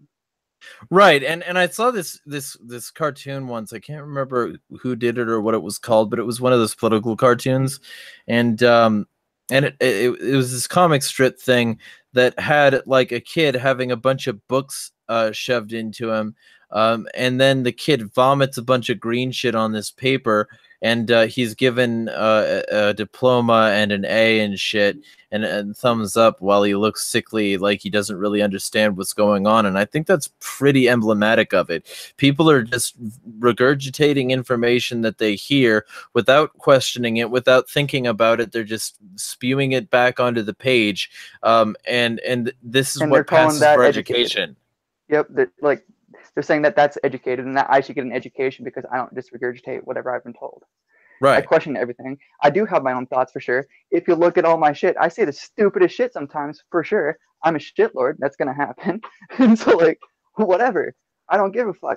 But the thing is, I'm all about the dialogue. If I said something stupid, I'm going to leave it up there so you can point it out. Now, there are some times I'm like, that was way too stupid. I should probably take that down for sure. That can definitely be taken the wrong way, and that's going to be a really hard one to defend. But, like, that's the beauty of it, though. You should be able to question everything. You know? Like, I'm going to state some fact or whatever, and you can be like, that's not a fact, and come at me with it. That's fine. Like, that's the whole point. We should be questioning it, and you can't explain it, and don't be like, oh, no, like, you don't understand my side, you know, you're completely wrong, because you're not saying what I'm telling you. Like, no, I understand your side. I'm questioning it, because if this and this are both true, then how can this be true for what you're presenting me? Right. Yeah. Well, yeah. Go ahead.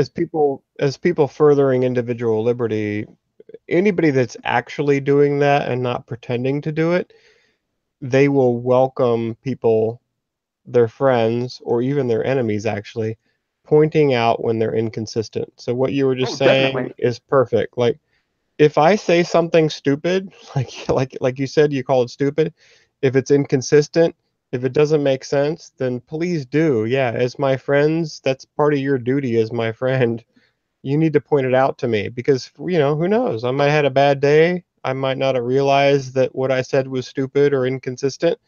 But yeah, you should absolutely be pointing it out. And as somebody that wants to further, you know, that main objective, I want that to happen. I want people to be pointing out my inconsistencies. And if I don't welcome that, if I'm the type of person that doesn't want that, then you should automatically just discredit everything I'm doing because you know for a fact I'm not actually seeking the same end goal that you're seeking. And that's what's exactly. And the whole argument of like, go research it, like you should know this, go do your research. That's not sufficient argument as well. If you know this so well, you can tell me right now, why do I have to move on and look for it if you know it? Like, if you know it, explain it to me. And if you don't know it, why are you telling me about it? And I'm tired of the do your own homework thing too, because let's be totally realistic. Most of the people saying this are making really wild claims that, you know, if somebody tried to find what the thing that supported their claim was, they'd probably encounter a bunch of people who disagreed with it first or posted contradictory information. So you're basically asking me not only to do the research, but to take your side over anybody else's. And why? Why should I do that? Well, maybe because you want to shove your opinion down people's throats and you don't actually want reason. You just want people to accept and, you know, believe you. And that's bullshit. Don't do that. Fuck you. Yeah, I concur. And that happens like with any group of thought process, like any group of thought. This can be like if you believe this, or if you think this is 100% objective truth, like religion claims that God is 100% objective truth. You know, and so like if you completely say that and disregard any other argument, you're already setting yourself up for failure. You cannot always say that this is pure, this is what it is, because then you're not going to allow that to change because you're being set in stone. And when you're conflicted with it, you don't know what to do, so you're just going to put up a wall even further and strawman the opponent, and that's not a good thing. That's not how you learn at all. But do your homework, because if you don't, you're a shitlord. I'm definitely a shitlord. I have a crown of piss on my head. Like, I don't give a fuck. Yeah, I can't stand it because and this is why this happens, because people don't take responsibility, so they have irresponsible kids and they teach those kids to be irresponsible and to just listen to adults. Well, why? Being an adult doesn't mean that you have some sort of like greater like insight or understanding. What it means is that you lived longer. If you can demonstrate that, if you can demonstrate that you have a higher level of understanding, then that's fine. But I've spoken to a lot of really fucking dumb adults, and those people don't deserve respect just because they happened to spin around the planet fucking, 40 years more than me. Like, oh yeah, you collected your SSI check. That makes you an expert on bullshit. No, it means that you've learned how to game the system long enough in order to get to where you are, and now that you're shitting yourself, you want me to respect you because you got there.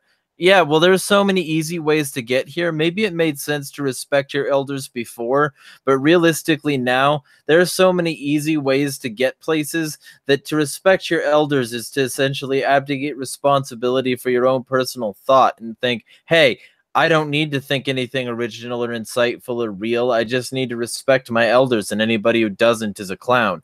Nah, you're the clown. If you allow yourself to be raised by other people rather than raising yourself, and if you then perpetuate that cycle, you're an even bigger clown. I don't know. That was a stupid rant. I can't stand those people. No, that's fine, man. I can't stand a whole bunch of people, but like the people I can't stand, I'm like, whatever, you talk to me. We'll figure it out, buddy. Let's go along the way. We'll throw insults. It'll be fun. It'll be grand. Right. Yeah, but I mean, and that's the other problem I have. Like all these people crying about the entitlement culture, and then it's all Gibbs me dats when they need their funding for bullshit. And it's all like fucking, the easy street because all these programs have been created to make their lives easier, and then I'm supposed to respect them when they're not doing nearly as hard work as their predecessors for the reasons that they lived a longer period of time. Well, it's really easy to do that now. Like, there's no purpose. Like, it's not like you had to go skin countless bears to keep your family thriving. You fucking went to Walmart and picked up a sandwich every day for the past 40 years, and you want me to be happy with you because you survived? It's easy to do that. Everybody's on fucking life support now, and it's fucking gay as hell. Welcome, Dying is Porpoiseful. harder. Yeah. What's up, baby? Living Hey, is easy, Porpoiseful. dying is harder. So, Porpoiseful, you came into the fray. Why don't you introduce yourself and say where people can find you? I'm me, and they probably can't find me anywhere because I found out that YouTube suppresses all of my stuff. So, In what way? Did they send what you a way? message? it would be easier to send me messages. Lol. No, YouTube, they don't send you messages when they suppress your stuff. Come on, man. They don't give a shit. So they just categorized it as MA then? Yeah, they didn't even send me a message prior to my video being deleted. Even though they said they sent me a message, I never received any messages. I just out of the blue one day was like, "Oh yeah, your video is deleted and you got a community strike." And I tried to appeal it, and they came back with me in like 24 hours. It was like, no, we reviewed it, and tough shit. You're still getting a community strike. And I even asked specifically for them to tell me exactly what I said or show me a clip or whatever, anything. Just back up your fucking claim, because at this point it's just completely baseless. And no, they didn't do any of that. What video was it? It sounds like he needs to join Steemit and use D.Live instead of YouTube. And I'm just gonna put all my stuff on BitChute. What video was it? The video about the Parkland school shooter getting bullied. Oh, okay. Oh God, yeah. So it was an unironically an anti-bullying video. But I got my strike was for being a bully. Yeah, so I'm a bully for speaking out for anti-bullying, and it's ironic because this latest shooting that nobody wants to talk about, because this kid there was no surprise. Oh, he was bullied. Oh no, it was well known he was bullied. He was actually bullied by the teachers. So my latest video I actually did. I've now flipped the script, and I am now stating abhorrently that YouTube, Twitter, Facebook, all these places that like to silence people and put them in the box, they actually want dead children, and they encourage people to be insular, hide in their box, have no form of human communication whatsoever, and be completely driven to the point of loneliness and depression that they lash out in violent ways and kill other children. That's what YouTube actually wants, because they recognize that those types of actions, like ostracization, not being included, being bullied outright, those types of things, when it comes to like people who have gone through like trans surgery or like in the closet gays or whatever, that drives those people to like suicide and to lash out in violent means and stuff like that. So they are well aware that what they're actually doing to people is what drives people to do violent acts. So by them continuing to do the things that they acknowledge actually exist and lead to these things, one is only logically able to conclude that YouTube wants people to lash out violently and kill each other. Yeah, but that's not controversial. That's just true. Right, but people don't know. I didn't say it was controversial. I was saying that to get a rise out of anybody who like wants to community strike this video.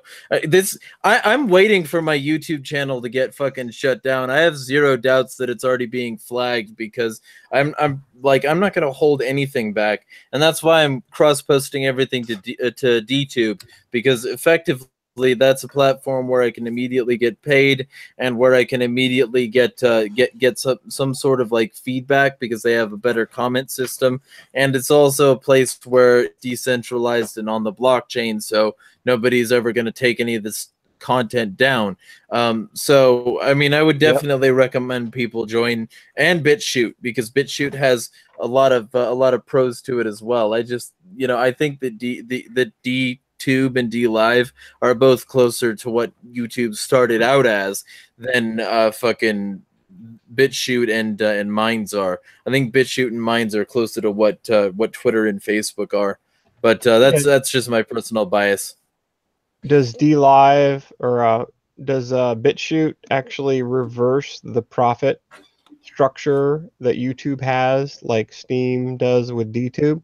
Because on DLive, the person that's creating the content makes 99.9% of the profit from it. And of course, YouTube makes most of the profit. The person, the content creator that's doing all of that work, they get a small fraction of the profit from the content and the response to it and the amount of views that it sees.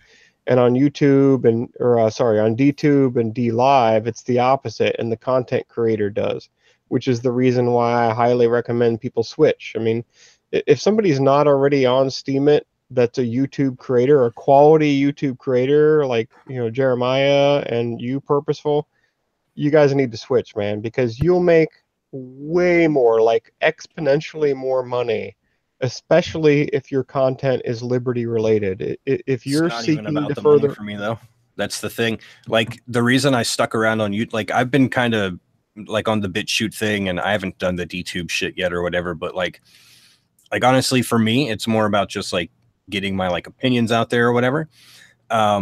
And just like teaching people things or showing them like different ways of seeing things or whatever. They might agree, they might disagree or whatever, but like that's the basis of knowledge, is like to view things differently, right? We should collab sometime.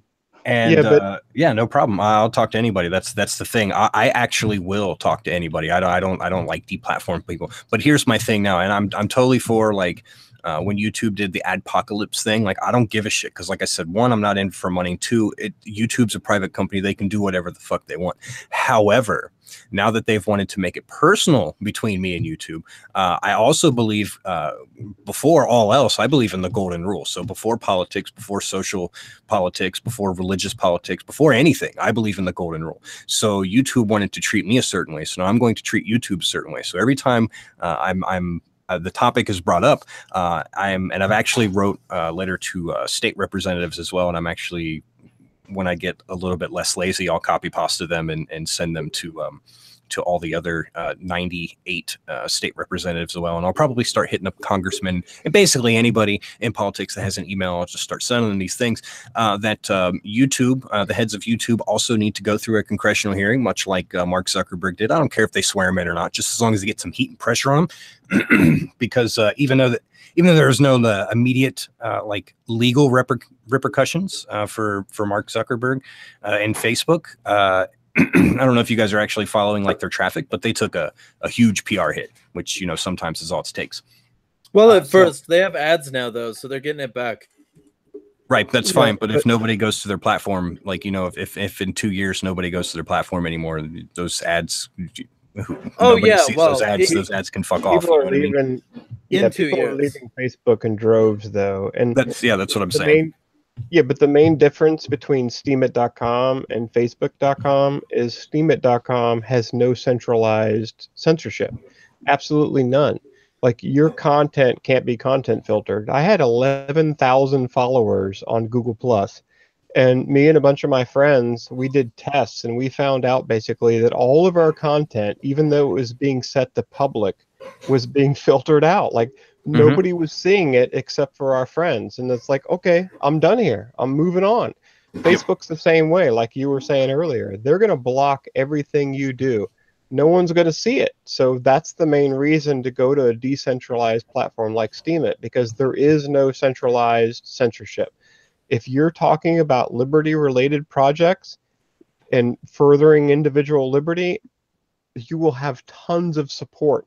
People will come out and support you and upvote your content, and you will make tons of money compared to YouTube, like exponentially more money. It's well worth looking into. I mean, I'm not even on DTube, but as long as DTube isn't YouTube, I would urge people to go there.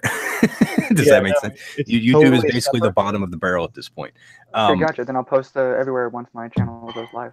Yeah. Yeah. So the thing is, the way the other thing putting into these letters, and this is the important part. This is the legal matters, right? Because as a private company, there's certain things that they're not like object to and stuff. Like they can censor all they want, and they can even base it off political opinions because your political affiliation, you know, everything else in the book, you know, is you can't legally discriminate against except for political affiliation, which I personally don't believe there should be any discrimination laws whatsoever, but whatever. I'm playing by their rules and golden rule anyway.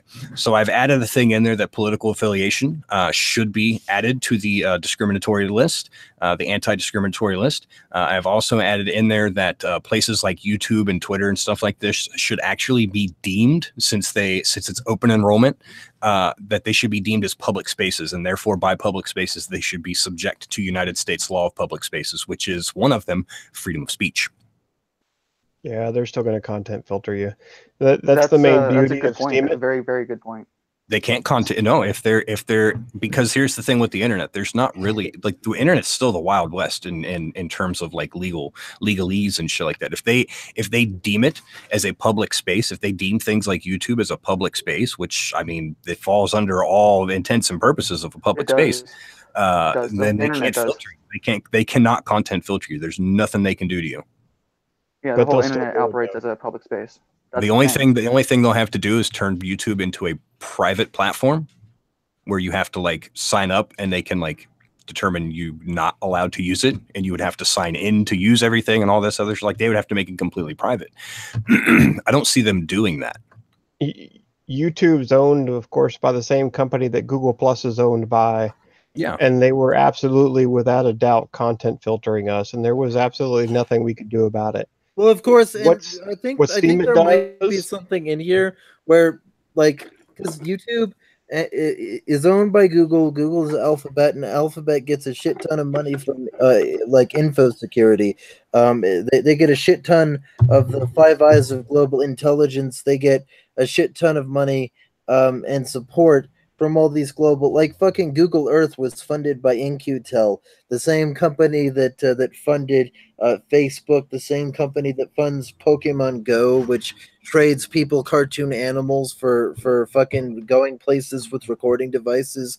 This is all very intentional, and they've got to make their platforms seem like something everybody will use, so that everybody will keep letting them data mine, because that's what this is really about. Yep. Yeah, if it's free, you're the product.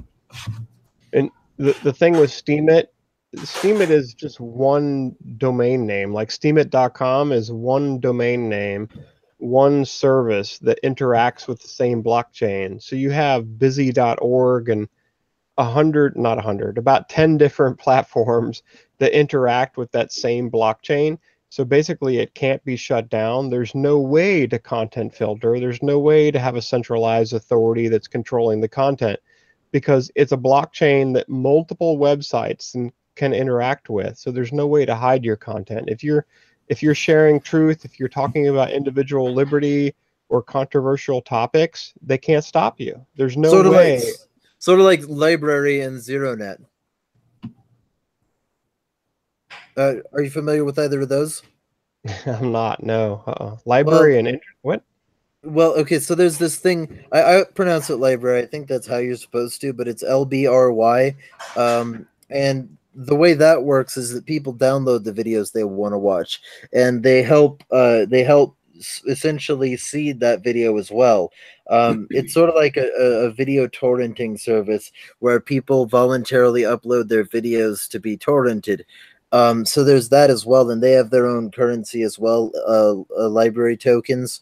And then there's ZeroNet, which is where you can make your own website and people can choose to download it and regularly sync it so that nobody can stop it. So if you have a couple terabytes of space, like in a little mini server, maybe hooked up to a Raspberry Pi, like I plan to, then you have access to an unfiltered, unfettered World Wide Web, and it's all through the ZeroNet idea.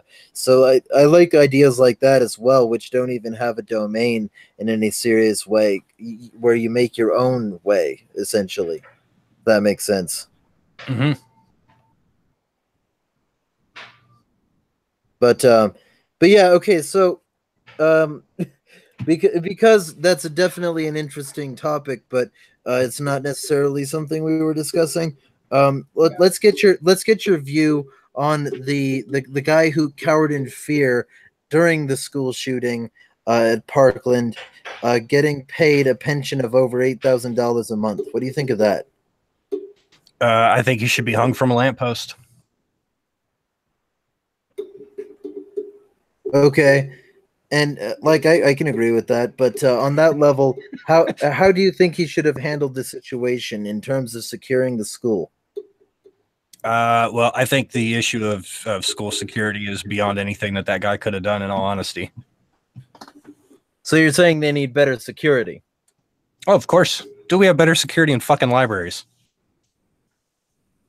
Well, and if he was a private contractor, like a private security professional, then they would be suing the fuck out of him right now because he failed to do his duty. The whole purpose of him being there was to protect the people that he was, guarding, and he failed miserably to do that. But because the government has a monopoly on such services, then there's no way to do that. Well, right, and also, of course, the idea that these sorts of things are centrally controlled, and that means that you can't question it because essentially your kids are forced to go to that school. If they don't go to that school, there's severe penalties to either parents or kids, and they're forced into this centralized environment where there is no sort of choice as to how the guards are chosen, how the quote school resource officers are picked. So maybe there should be some sort of open forum on which people are picked for which school and things like that to make sure that it's run effectively. Well, I'll tell you about my kids. My 16-year-old was pulled from high school because he was bored. Basically, in Albemarle County in Charlottesville, Virginia, their honors classes basically are just 1 year in advance. So the only difference that an honors class is a sophomore will be taught what a junior would normally be taught, and it's a complete waste of time for the student. There's no extra challenge. There's no special curriculum. There's nothing separate from all the other student population. And he was bored, so we pulled him out at 16.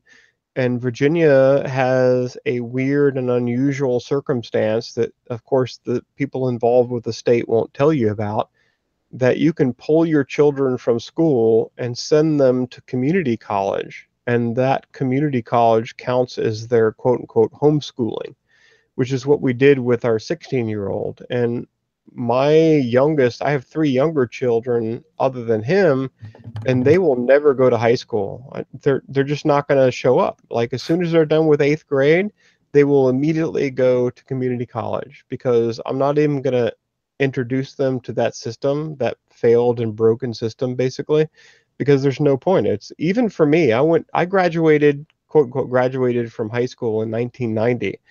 And from 86 to 90, my high school was an absolute and complete waste of my time. Like, I barely graduated, first of all. I had to take summer school and special classes to get done on time, because I had failed some courses when I was a sophomore.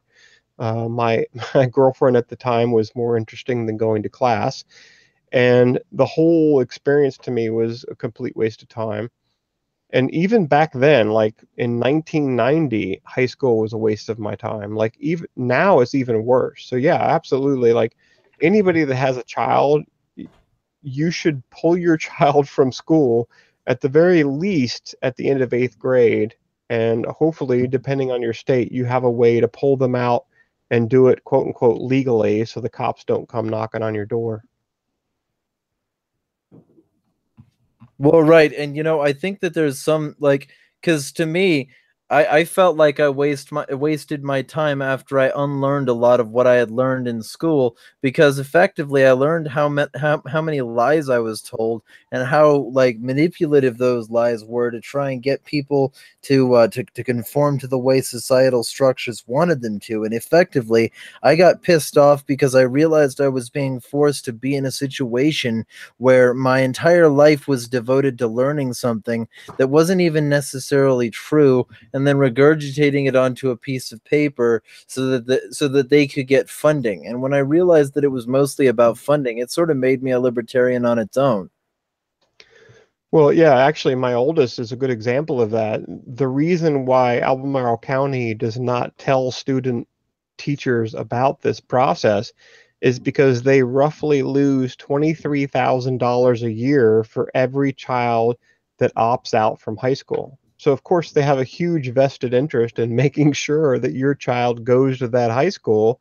Otherwise, they lose out on thousands of dollars on funding. And of course, the funding is taxation, which is, of course, theft.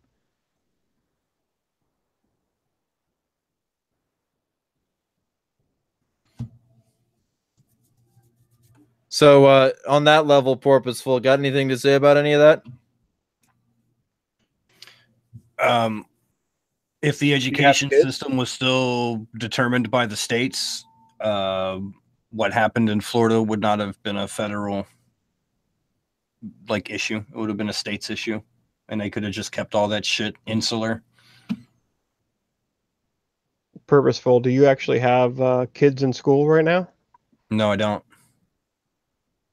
Yeah, I mean, I'm not saying that's like the end all difference with people. Obviously, you clearly get it and you don't have kids. But yeah, it's even more important to me as a parent, because like there is no way that I'm leaving my kids in this failed system. And it's even the safety issue. It's like I'm going to trust all these people with the safety of my kids. There's no way. Like it makes me nervous even putting them on a school bus, because even in my county today on the news, they were talking about a guy that was in a car accident, basically, and he was a school bus driver.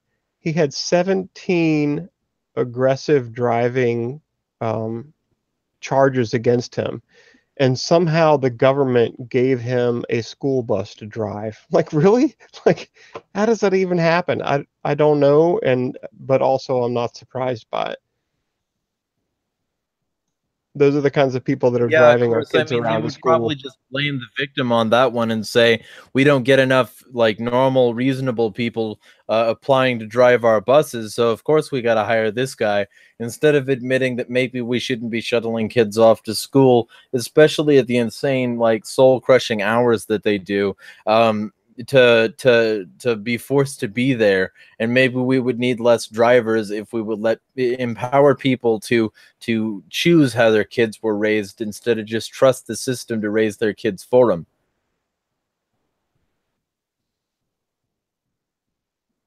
Yeah, it boils down to being a fucking parent.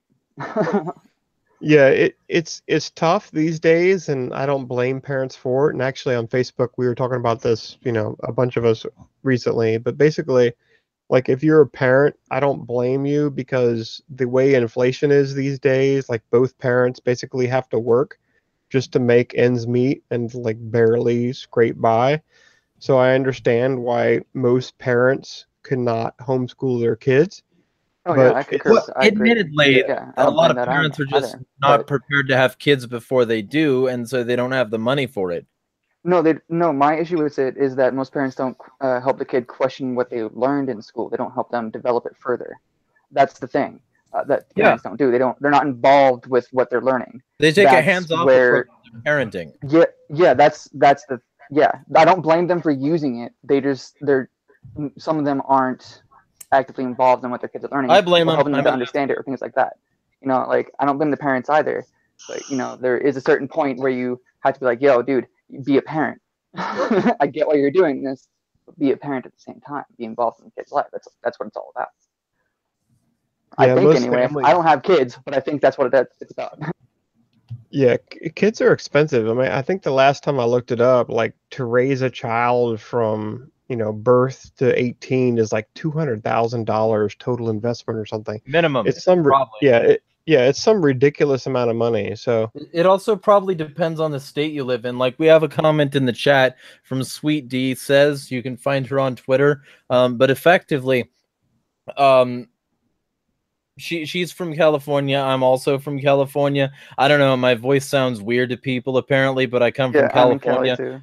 too. And I've lived here my whole life. I understand that she's being completely accurate when she says this because I was, not always truant, but sometimes I would be accused of truancy even though I wasn't. And she says that California does this. They still harass about truancy, but it's allowed. I did that for multiple classes. They they harass about truancy, but then they let you walk out to protest gun violence. No, here's the thing. Like, it's kind of fucked up and stupid. Like for truancy, they'll fucking either get you arrested, so you're not going to go to school. Like you can't be going to school and things like that. Like somehow they like either try to force you or they give you like out of school suspension. And it's kind of weird because like then you're forcing it upon them when I didn't want to be there. What about school life? Well, they did not want to attend. It's kind of weird. Like why do they do that? So. Well, right, and of course, I mean, they don't. All right, here's a little mini rant for y'all. Prepare your ass. Fucking protests are dumb. They're a way for people to vent and get out all of their energy that they could be spending actually changing the system by just making signs and fucking shouting about it. That's not going to change jack fucking shit, yo. The only thing that's going to do is expend your energy and make you a more passive sheep. They're letting it happen for a goddamn reason. If it was going to change anything, it'd be illegal, yo. So if you want to protest gun violence, do it by learning how to use one and then using one on the violent gun people. Realistically speaking, that sort of thing, figuring out how to defend yourself, whether it be with a gun, a stick, a fucking pocket sand, doesn't matter. Does not matter as long as you're not protesting, as long as you're protesting with your fist. Use your fist and not your mouth, like Marilyn Manson said. We've got to fucking fight, actually, not just yell.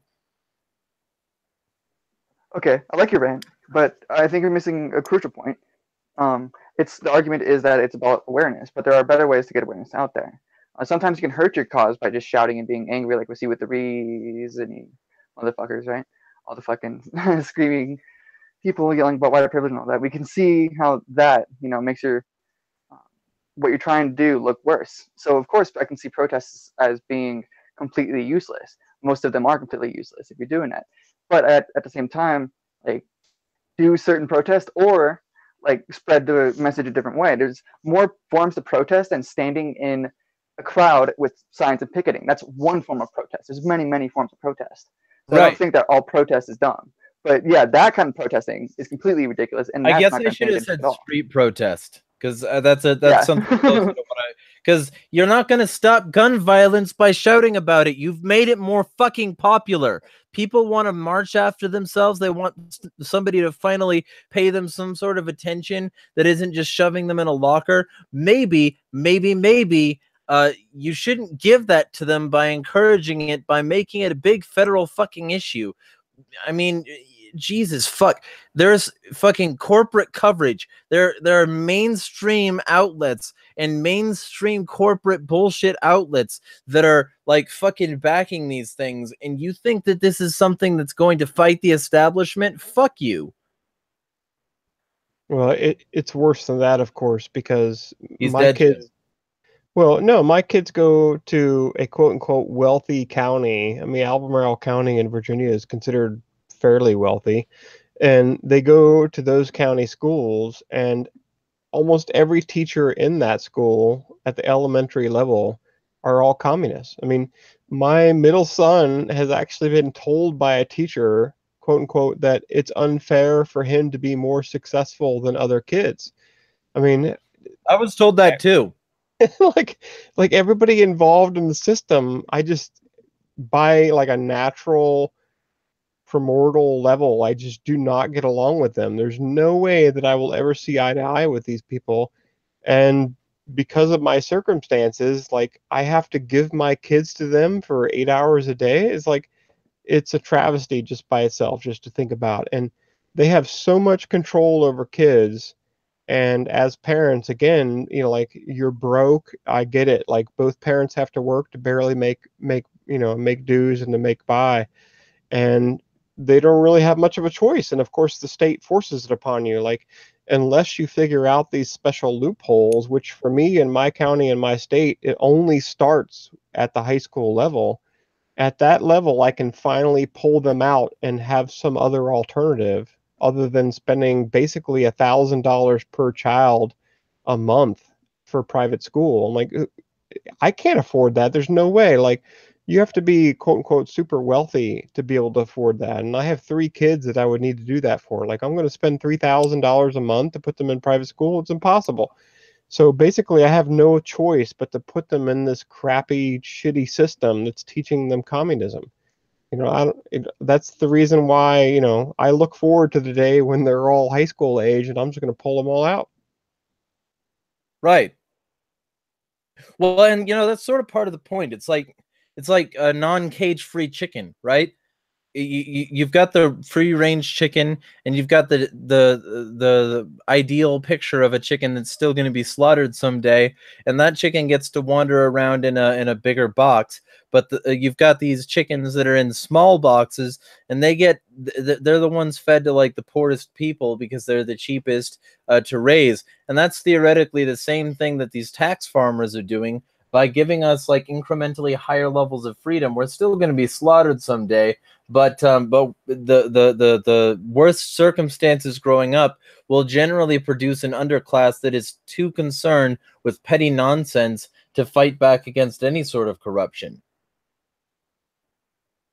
Yeah, like my middle son's a good example. Like he's, and I'm not, like my spoken word is way worse than my written word. Like I'll post authored comments and posts on Steemit, and I'm a fairly decent writer, but in the spoken word, I'm just not good at it. My middle son is like a natural born leader. Like he's really good at just naturally organizing other kids and doing a good job at it and being verbally, good at that task. And his teachers purposely make him, for example, walk at the back of the line. They tell him things like what I told you, where it's just not good for him and it's not fair that he's more successful than others. They're trying to work out of him his strengths, and it just drives me mad. Yeah, like they want him to be forced equal to everybody else in his class, and none of us are created equal. We're supposed to be equal under the law, and I'm completely for that. Equal basis, not equal outcome. Yeah, exactly. You can't Yep. force an outcome. Like if you're forcing an outcome, that's completely bullshit, and that goes against everything about human nature.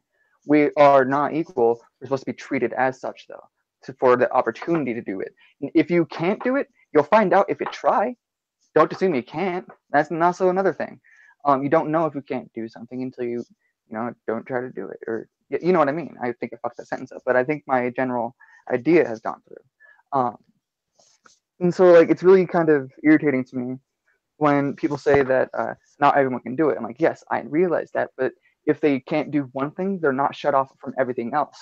You're thinking in one direction. You're thinking, oh, if everyone's doing this and this person can't, everyone else is not being fair to this person. It's like, no, they're just doing that, and you can do another thing. It's fine to do another That's thing. why I You don't have like to do what fairness. everyone I is think doing. fuck fairness, because fairness is a false ideal. Right. Yeah. No, And it is. Yeah. it is. Okay, I can see your definition of fairness. Yeah, definitely. Well, the main difference and the main argument or point of argument there is and I'm a perfect example of it. The main difference is your amount of effort. Like, I'm not a perfect A state or A student, and it doesn't come naturally to me. It's like the Will Smith interview where he said, you know, like, I'm going to get on a treadmill, and I'm going to get on a treadmill against you, and I will either die or win, basically, before I get off that treadmill. So he might not be the smartest guy in the room, but his meaning and his thinking and his ideology behind it is, I'm going to win because I have the determination to do it. I might not be the smartest guy in the room, but I'm going to work the hardest. And, you know, gets back to what my middle kid's being told. It's Use like, your oh, no, strengths. no, no. Yeah, yeah. Like, you're not allowed to be better than other people. And basically what they're saying is no matter how hard you work, we want to force you to be equal with the guy that doesn't work at all. And of But not course, equal to us. The teachers always get more privilege. yeah, of course, yeah, they're always the quote When unquote everybody rulers. who screams about equality lines up en masse on the where do they have that I don't know, somewhere just somewhere in Washington D.C. where they have giant plots of like memorial land and stuff. When everybody who screams, and it has to be everybody, right? It can't, because it has to be a very equal level, right? So when everybody who cries about equality wants to line up and join en masse somewhere in Washington D.C. on a big giant plot of land and be handed hacksaws, bone saws, chainsaws, axes, whatever the case may be, and literally cut their fucking legs off so that they can be equal to the people who were born with like dwarfism, right? Because it's all about equality, right? When they want to do that en masse, then I'll start I'll make the pledge to start thinking about lowering my skills to be more equal with those who don't have. So until that happens, until we start having all of the ultra progressives and people who think equality is something that's attainable, until that happens, until there's massive bloodletting and people dying from massive amounts of blood loss because they've retardedly chopped their fucking own legs off. Until that happens, you can count me out of this whole quality thing. Yeah, what's crazy is, like I was alluding to, is like your intellect is not actually the main variable. It's your determination and how much you're willing to work to achieve your goals. And of course, they hate that. They absolutely hate it because they don't want anybody to do that. It just like it screws up their whole, Well, you know, ideology on life. Like they want everyone to be equal, of course. So God forbid somebody work harder than somebody else, because we wouldn't want to focus on you being more productive in a smarter way than somebody else, because you know that makes you unequal, and God forbid people would be unequal in yeah. productive ways. Well, I Right, you think know, that and that's one of my they're both problems with tools, kids like movies, ethic because a and lot of kids intelligence. movies they'll use animals that operate as a hive or a nest as the example for how kids should behave. And then those kids will grow up thinking, well, if I'm not an ant equal to the other ants, then somehow I'm the problem. But they don't realize that the structures that are ahead of them have designed this system to make it seem like that's benevolent, when realistically it's a good way to get crushed like a fucking ant. I actually had a commie use ants as an example of why human beings should work together, because ants can do it. Oh God. Yeah, impulse-driven little tiny machines that shouldn't exist except to devour corpses. Those things are wanna know the what's- model for humanity. Mm-hmm. Well, what's really funny is that ants have a queen, and so it's like a monarchy. So it's Yeah, funny. and It's they're like, hilarious. It's great. yeah, and they're like you know, highly specialized. Like you're going to be a worker bee, you're going to be a warrior. God forbid you have multiple skills like a human is supposed to have. Like we are the exact opposite of ants. I mean, if you had a model to not follow, an ant would be it, because as an individual human, you're supposed to know a little bit about a lot of different skills and then have a few that you specialize in. Well, and let's You are clarify seriously something real quick. degrading your Humanity quality isn't of the life standard here. if you specialize. Yeah. Right. Well, and let's just clarify something real quick. Humanity isn't the standard here. Sapience is. If you can attain a level of intelligence that separates you from the masses, if you can use that to separate yourself from the masses, then that's, you know, different than an ant. For instance, a dolphin or an elephant with the emotional and, you know, intellectual understanding of the lowest intelligence humans, or the baboons that are entering the Stone Age, right? There are non-human animals that have some sort of human characteristic or human-like characteristic that deserve the same protections that those sorts of humans would. But to compare us to the lowest beings and then say that that's like the standard is also wrong. It's wrong for the same reasons, because it's not analyzing the way neural nets work, and it's also not appreciating how much effort goes into either. Well, my dad's a perfect example again. I mean, I've mentioned this multiple times on different social media platforms. My dad, at most, and he told me outright, he said he at most made $60,000 a year. So basically, you know, the majority of his life, he worked at Caterpillar for 31 years. And over that time, the most money he made was like $60,000 a year. What he did during that time, though, is he worked well below his means and saved most of his money. And basically, by doing that and following that very simple process, he became wealthy. And, you know, like that breaks most people's brains. Like, how did he make, you know, the equivalent today of minimum wage? Like $15 an hour today is like not considered much at all. It's, you know, a living wage. You know, most people say no way, you can't live off $15 an hour. But he did that. He bought every vehicle he ever had with cash, and he lived his life in a very meager way and became wealthy from it. And God forbid anybody do that, because it breaks the paradigm they're trying to teach you has to be the truth, and it's not the truth. And you know, basically, you can work really hard at a blue collar job and become wealthy. And these days, like people hear stuff like that and they just go nuts. Like it's impossible. And it's true. It's like if you spend less than what you make, it doesn't matter how much you make. It's the matter of how much you spend. And unfortunately, a lot of people spend way more than they make, and they'll never understand the basics behind it. And then, of course, they spend their entire life being poor.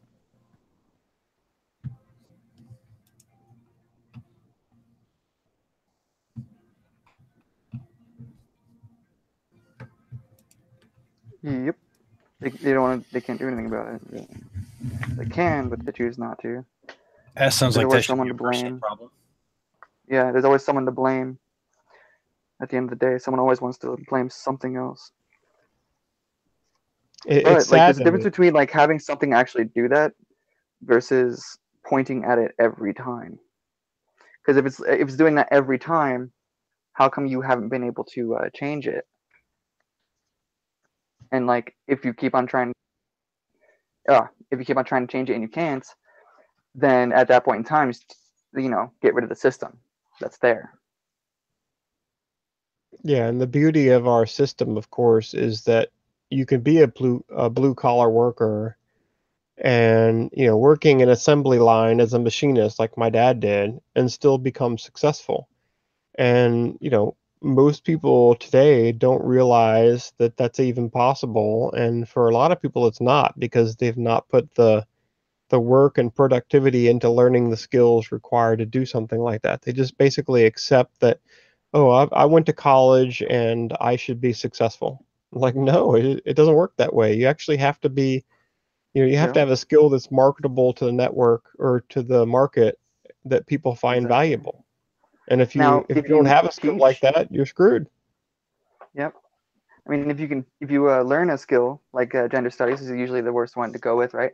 Like even one of the most progressive professors I had when I was in college, she said that she at first wanted to go in for gender studies because that's what she wanted to do. I'm like, okay, what made you change it to criminal justice? She said it's way more realistic to do criminal justice than it is to do women's studies. Yeah, I could have taught with women's studies, but with criminal justice, I have so many more avenues to choose from. Like, yeah, that's why I have that and pre-law as my fucking majors and my business as a minor. It's all, you're able to use all of that and have more avenues open. If you choose something specifically that you know won't do anything but maybe teach, then do that, but be the best you can do it to teach other people what you're trying, what that idea is. I'm not saying the idea is worthless, just make it, usable, make it marketable. That's also kind of dangerous too at the same time. That's also dangerous. Like I get the fears behind all that, but I think my main point is getting through. I hope anyway. So what news were you guys talking about? Because I got to leave in like 10 minutes. We were talking about the school shootings. I think that was the last thing that actually came up. Well, they're not talking about this school shooting because the kid had a trench coat with a communist pin on it. Yeah, and exactly. they can't talk about it because it was immediately all over various forms of social media after every fucking retard, literal armchair fucking historic retard who thought that the Iron Cross was a Nazi fucking symbol. Yeah, pro tip: the Iron Cross was actually instituted in Germany over 100 years, before Hitler took power in Germany, right? That's over 70 years, I think. No, over 40 years. Or how old was he? Okay, that's over 60 years before Hitler was even born, right? So that was twice. It was over twice the lifespan of Hitler when he took power in Germany that the Iron Cross was even a fucking thing. So it's not a Nazi fucking symbol, right? Okay, so number two, everyone that posted that stupid shit, every time I saw someone post that, I instantly saw some other fucking random person was like, oh, well, why does he have a fucking commie pin on there? Why does he have a fucking Baphomet pin on there? Why does he have all this other fucking shit on there? Pro tip: the Iron Cross actually isn't a Nazi symbol. It's just a symbol of fucking bravery. It's like a purple heart or some shit like that. So it turns out this kid was actually a fucking commie. Yeah, exactly. So it actually turns out this kid was a fucking commie, and the mainstream media could have been. It turns out he LARPed as a fucking commie. It turns out that the kid was not what the media was saying he was. It turns out the media was biased and chose to weaponize that bias. But I wouldn't say that it necessarily proves the kid was a commie yet. There are ways to prove that. No, I'm using layman's. He was at least LARPing as a fucking commie, right? He was a very ultra progressive kid. He had the trans pride fucking heart and shit button and shit like that. He was bisexual, like all this fucking stuff. Like the kid was not right wing, right? I'm sorry. The kid was not a fucking right wing kid. Well, had literally nothing to do with Trump. Had literally nothing to do with fucking Nazism or any of this other fucking shit. Whether the kid or not was a true communist, because pro tip: 98% of people who claim they're communist have no fucking clue what communism is. All right, so let's just throw that out there and get it out of the way. So besides that, the kid at least LARPed as a fucking commie, and the point is, it doesn't fit the massive media's narrative because they're in secret they're socialists, but they LARP as fucking commies towards all the retards who think communism is a fucking good idea, because what they really want is fucking socialism, where a select few people have control over literally everything. Right, and there's also like the opposite happened for the Parkland shooting. I'm mutual friends with a guy who Alex Jones is being sued by now for having. Well, I'm mutual friends with some friends of this guy. I used to be friends with this guy on Facebook, but I think he didn't like my whatever views on something or other. But this guy, he was a communist, and he looked maybe a little bit like the shooter in Parkland, and so everybody jumped on the bandwagon of saying that the Parkland shooter was a commie when in fact this guy was a completely different guy and the Parkland shooter liked Trump. So I mean it can go both ways. The media is biased and the media likes to weaponize that bias because it makes them money and regularly for all this outrage culture. And the real solution to that is saying that, you know, it doesn't matter what this person believed necessarily, not unless they specifically believed in some sort of vast murderous ideology. No, what when it matters comes to kids, is it doesn't matter what they believe. That's my whole point.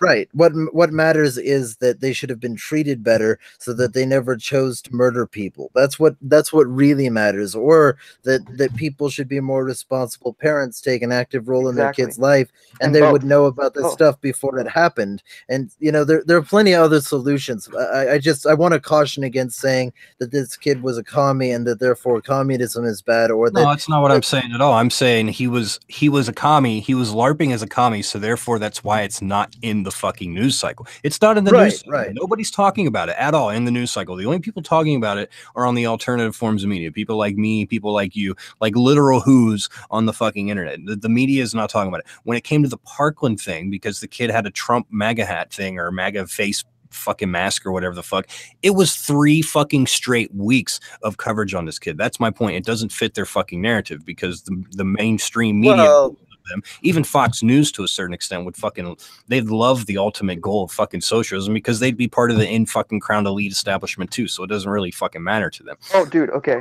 Yeah, but I mean the opposite happened though. Like let me just say this. I'll say this for like 20 seconds, then you can go. But I mean, all I'm saying is that particular narrative that they won't cover it if it's a leftist is wrong, because they includes people like Alex Jones, who covered it specifically because he thought the guy was a leftist with no proof at all. Alex Jones is not mainstream media. Well, okay, he's not mainstream to CBS, but he's got more viewers than them. He's always bragging about that. If that's not mainstream, I don't know what is. Right, but we understand what someone means when they say mainstream. Yeah. What specifically leftist media? Because I don't agree with that. The mainstream is the thing that gets mainstream. That's what the mainstream means. Is the mainstream of information that gets the story going. That's what the mainstream is. That's the reason it's called the mainstream. Right, which has traditionally been things you see not even on cable news, just on regular TV news. CBS, ABC, Fox News, MSNBC, CNN. Right, it's dying off. I agree, it's dying off. But we still live in a time to where it's considered to the majority of people that's mainstream. Alex Jones, if you went and did a poll, walked just random people on the street and said, "Do you think Alex Jones is mainstream media or do you think CNN is mainstream media?" They would probably laugh at you and be like, "Are you high?" Well, right, okay, because they don't understand what the distinctions actually are. That's an argument from the people's ignorance. That's not an argument of my incorrectness here. No, I'm not saying you're incorrect. I'm saying I'm clarifying that's what I mean when I say mainstream. I mean the layman's mainstream, right? Well, then I think that the problem then, if using your terminology, then the problem isn't isolated to the mainstream, and we should definitely not treat it as though it is, even hinting at that. Like there's fake news everywhere. Yeah, fair enough, but the mainstream can I would rather deal social interaction. I would rather deal with the fake news side of alternative media than deal with because it has far less of an impact than 9 out of 10 quote unquote traditional mainstream outlets literally parroting the same narrative being broadcast 24/7. In some cases. I would say that in this case, well, in the Parkland case, certainly not. No, Alex Jones's little kerfuffle or whatever impacted far less people than the opinions stated by things like CNN and MSNBC. Alex Jones, Breitbart, Paul Joseph Watson, Milo Yiannopoulos, all of these fucking actually very prolific people took that side. So I would say that the impact is measurable as either equal to or greater than the mainstream in that case. All of those other ones did? I only saw Alex Jones do it. They were all on board. Breitbart ran it immediately. In fact, I think that was Alex Jones's source. Okay, I don't. Well, to be fair, I don't listen. I don't read Breitbart or I watch read Milo it all. Yiannopoulos. So you could be right here, and I'll concede it to you. I do watch Alex Jones for the meme material for sure. So I did see Alex Jones do that. I don't get into the whole Breitbart thing. I can't. I can't even. Well, as an anarchist, I try to absorb as much of this stuff as possible so that I can, effectively, so that I can pan the entire idea of government. And I try not to get too biased to which side of government that I pan, because I want it all gone. I don't want a Republican government, and I don't want a Democratic government. I don't want a fucking Nazi government or a communist government. I don't want a government. If you can do your shit statelessly, I'm fine with it, but that's it, in my view. Yeah, my whole thing is that and that kind of brings me back to what I was trying to or what I wanted to say on that subject is that most of the Democrats say that they're constitutionalists at heart, and so does so do a lot of conservatives. Like, they both say that they're constitutionalists, but if you honestly look at the Constitution, what it's supposed to mean, and everything like that, it's supposed to be like libertarian. Catch you later, Porpoise. Be well. Hey, where can people find you? See ya. Purposeful. You still okay? Well, Nope. y'all can find him on Twitter at Real Purposeful, and y'all can go to his YouTube channel and find him by that as well. Cool. But you were saying, idiots? Yeah. I was saying that a lot of people claim that they're constitutionalists and they're both on one side. And it's kind of funny because, like, even some libertarians will claim that they're constitutionalists. But to be truly a constitutionalist, I think that it is closely aligned to being libertarian, which is kind of funny, I think. But at the same time, there's a lot of democratic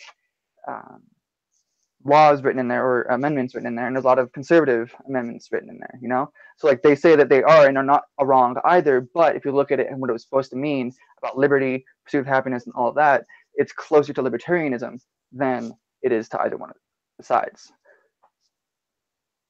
Well, it can be. I would argue that it depends on who you talk to on a specific level. I would argue exactly, that's what I mean. Yeah, because like I said, there's both amendments from both sides are in the Constitution, so it's definitely argued that they can be the true constitutionalist and the true constitutionalist. But I'm not saying that there is one true constitutionalist here. I'm saying it aligns closer to what a libertarian would believe if you go by what it was supposed to mean when you read the preamble and all that good stuff. Yeah, what it was supposed to be based upon. It was supposed to be based upon a smaller government. Like, it's closer to being that, but it's not necessarily that either, because it's definitely arguable for all the sides. Like, I'm not saying there's like one true. It just annoys me when like they say that there is. Like, no, you're wrong there. Just saying that you're constitutionalist does not mean that you're looking out for the better of the people. Just saying. That's my main point anyway. So, sort of like you can't just say you're a communist and then not also advocate either Marxism or some sort of commune that would run without capital. Yeah. So, and yeah, of course that's sort of a funny little distinction on its own, because Marx advocated a voucher system of paper vouchers. So realistically, his thing wasn't too far from capitalism either. But I mean, whatever. Dude, that's it a is different so close, and I've been trying to fucking tell people that too. Like, I've gotten some Twitter battles about this. I'm actually kind of stupid on Twitter, and like I probably said some really stupid shit. Probably had some faults in my logic for sure, but I'm not denying that at all. But like, my whole thing is like it is really close when you break it down. It's like you're almost describing capitalism there, and here's why capitalism is not wrong. What you're against here is a state. Right, so, of course, like, then they would say that the state is capital and capital is the state, because they have a bad habit of conflating shit. And there is a very close thing with it, right? Except for one negates to accept that there is capital involved. Well, the difference is distribution. It's not that there's not capital. Yeah, distribution. My bad. Yeah, distribution. For sure. That's what. Yeah, I'm an idiot. Yeah, that's why in communist societies people would start hoarding their vouchers. Yeah, exactly. So they can have more. Ayn Rand experienced that firsthand. It's where We the Living came from. Yeah, it's so close, and that's the thing that I'm arguing. Like what I try to argue is that you're not really against capitalism at all. Yeah. Like you're against it, but you don't realize why you're against it and why that's kind of a faulty logic to be against it. There are definitely faults within capitalism. I'm not saying there aren't. It's not a perfect system. But I'm saying like most people who say they're against it for a Marxist viewpoint don't understand why. Right. All right. Well, I do think that it's been close to enough time. So, and I got this call, so I have to go take care of that. So, why don't you all let people know where they can find you? And I'm going to call this stream early today. Today only, though, guys. It'll be longer in the future. You guys already know probably, but I'm on Steemit as Finian, Finnian, and I'm also on Twitter as my business account as Liberty Pro PI, and you guys can find me there and read my content. Thanks. I am Idiot's Query. You can find me currently. The only place I'm live at, being a complete fool, is Twitter at Idiot's Query, and I do have a Discord. I do have a YouTube as well, all with the same name. I do not have a Facebook, and I probably won't get a Facebook. I made that mistake before, so yeah, just clear that up. That's where you can find me, and we can shoot the shit. And that's it. Thanks for having me, Jeremiah. No problem. Thank you both for showing up and everybody else who did. And to keep things clear, you can, speaking of shit shooting, you can join Shit Shooting Sunday every Sunday, same time, same channel. It's going to be 6 to 9 p.m. Eastern time every Sunday and every Wednesday for Real News Wednesdays. And there's also probably going to be many other things that get done, including the State Smash podcast whenever I can find somebody with a liberty-based project, which if you have one of those, let me know and I will add you on to my ledger as a guest. But basically, you can find me regularly 6 to 9 p.m. Eastern time, Wednesday and Sunday. There's going to be a fundraising stream on every Friday after I figure out how to use Restream. And this will be available on Facebook, DLive, and YouTube all at the same time once I figure that out. But effectively, you can find me on Twitter at Insanity is Free if you want to come on this show, or you can email me at insanityisfree@protonmail.com, and we'll get talking about what you want to talk about. But let me know. This has been an episode of Real News Wednesday, signing out. Thanks, gentlemen.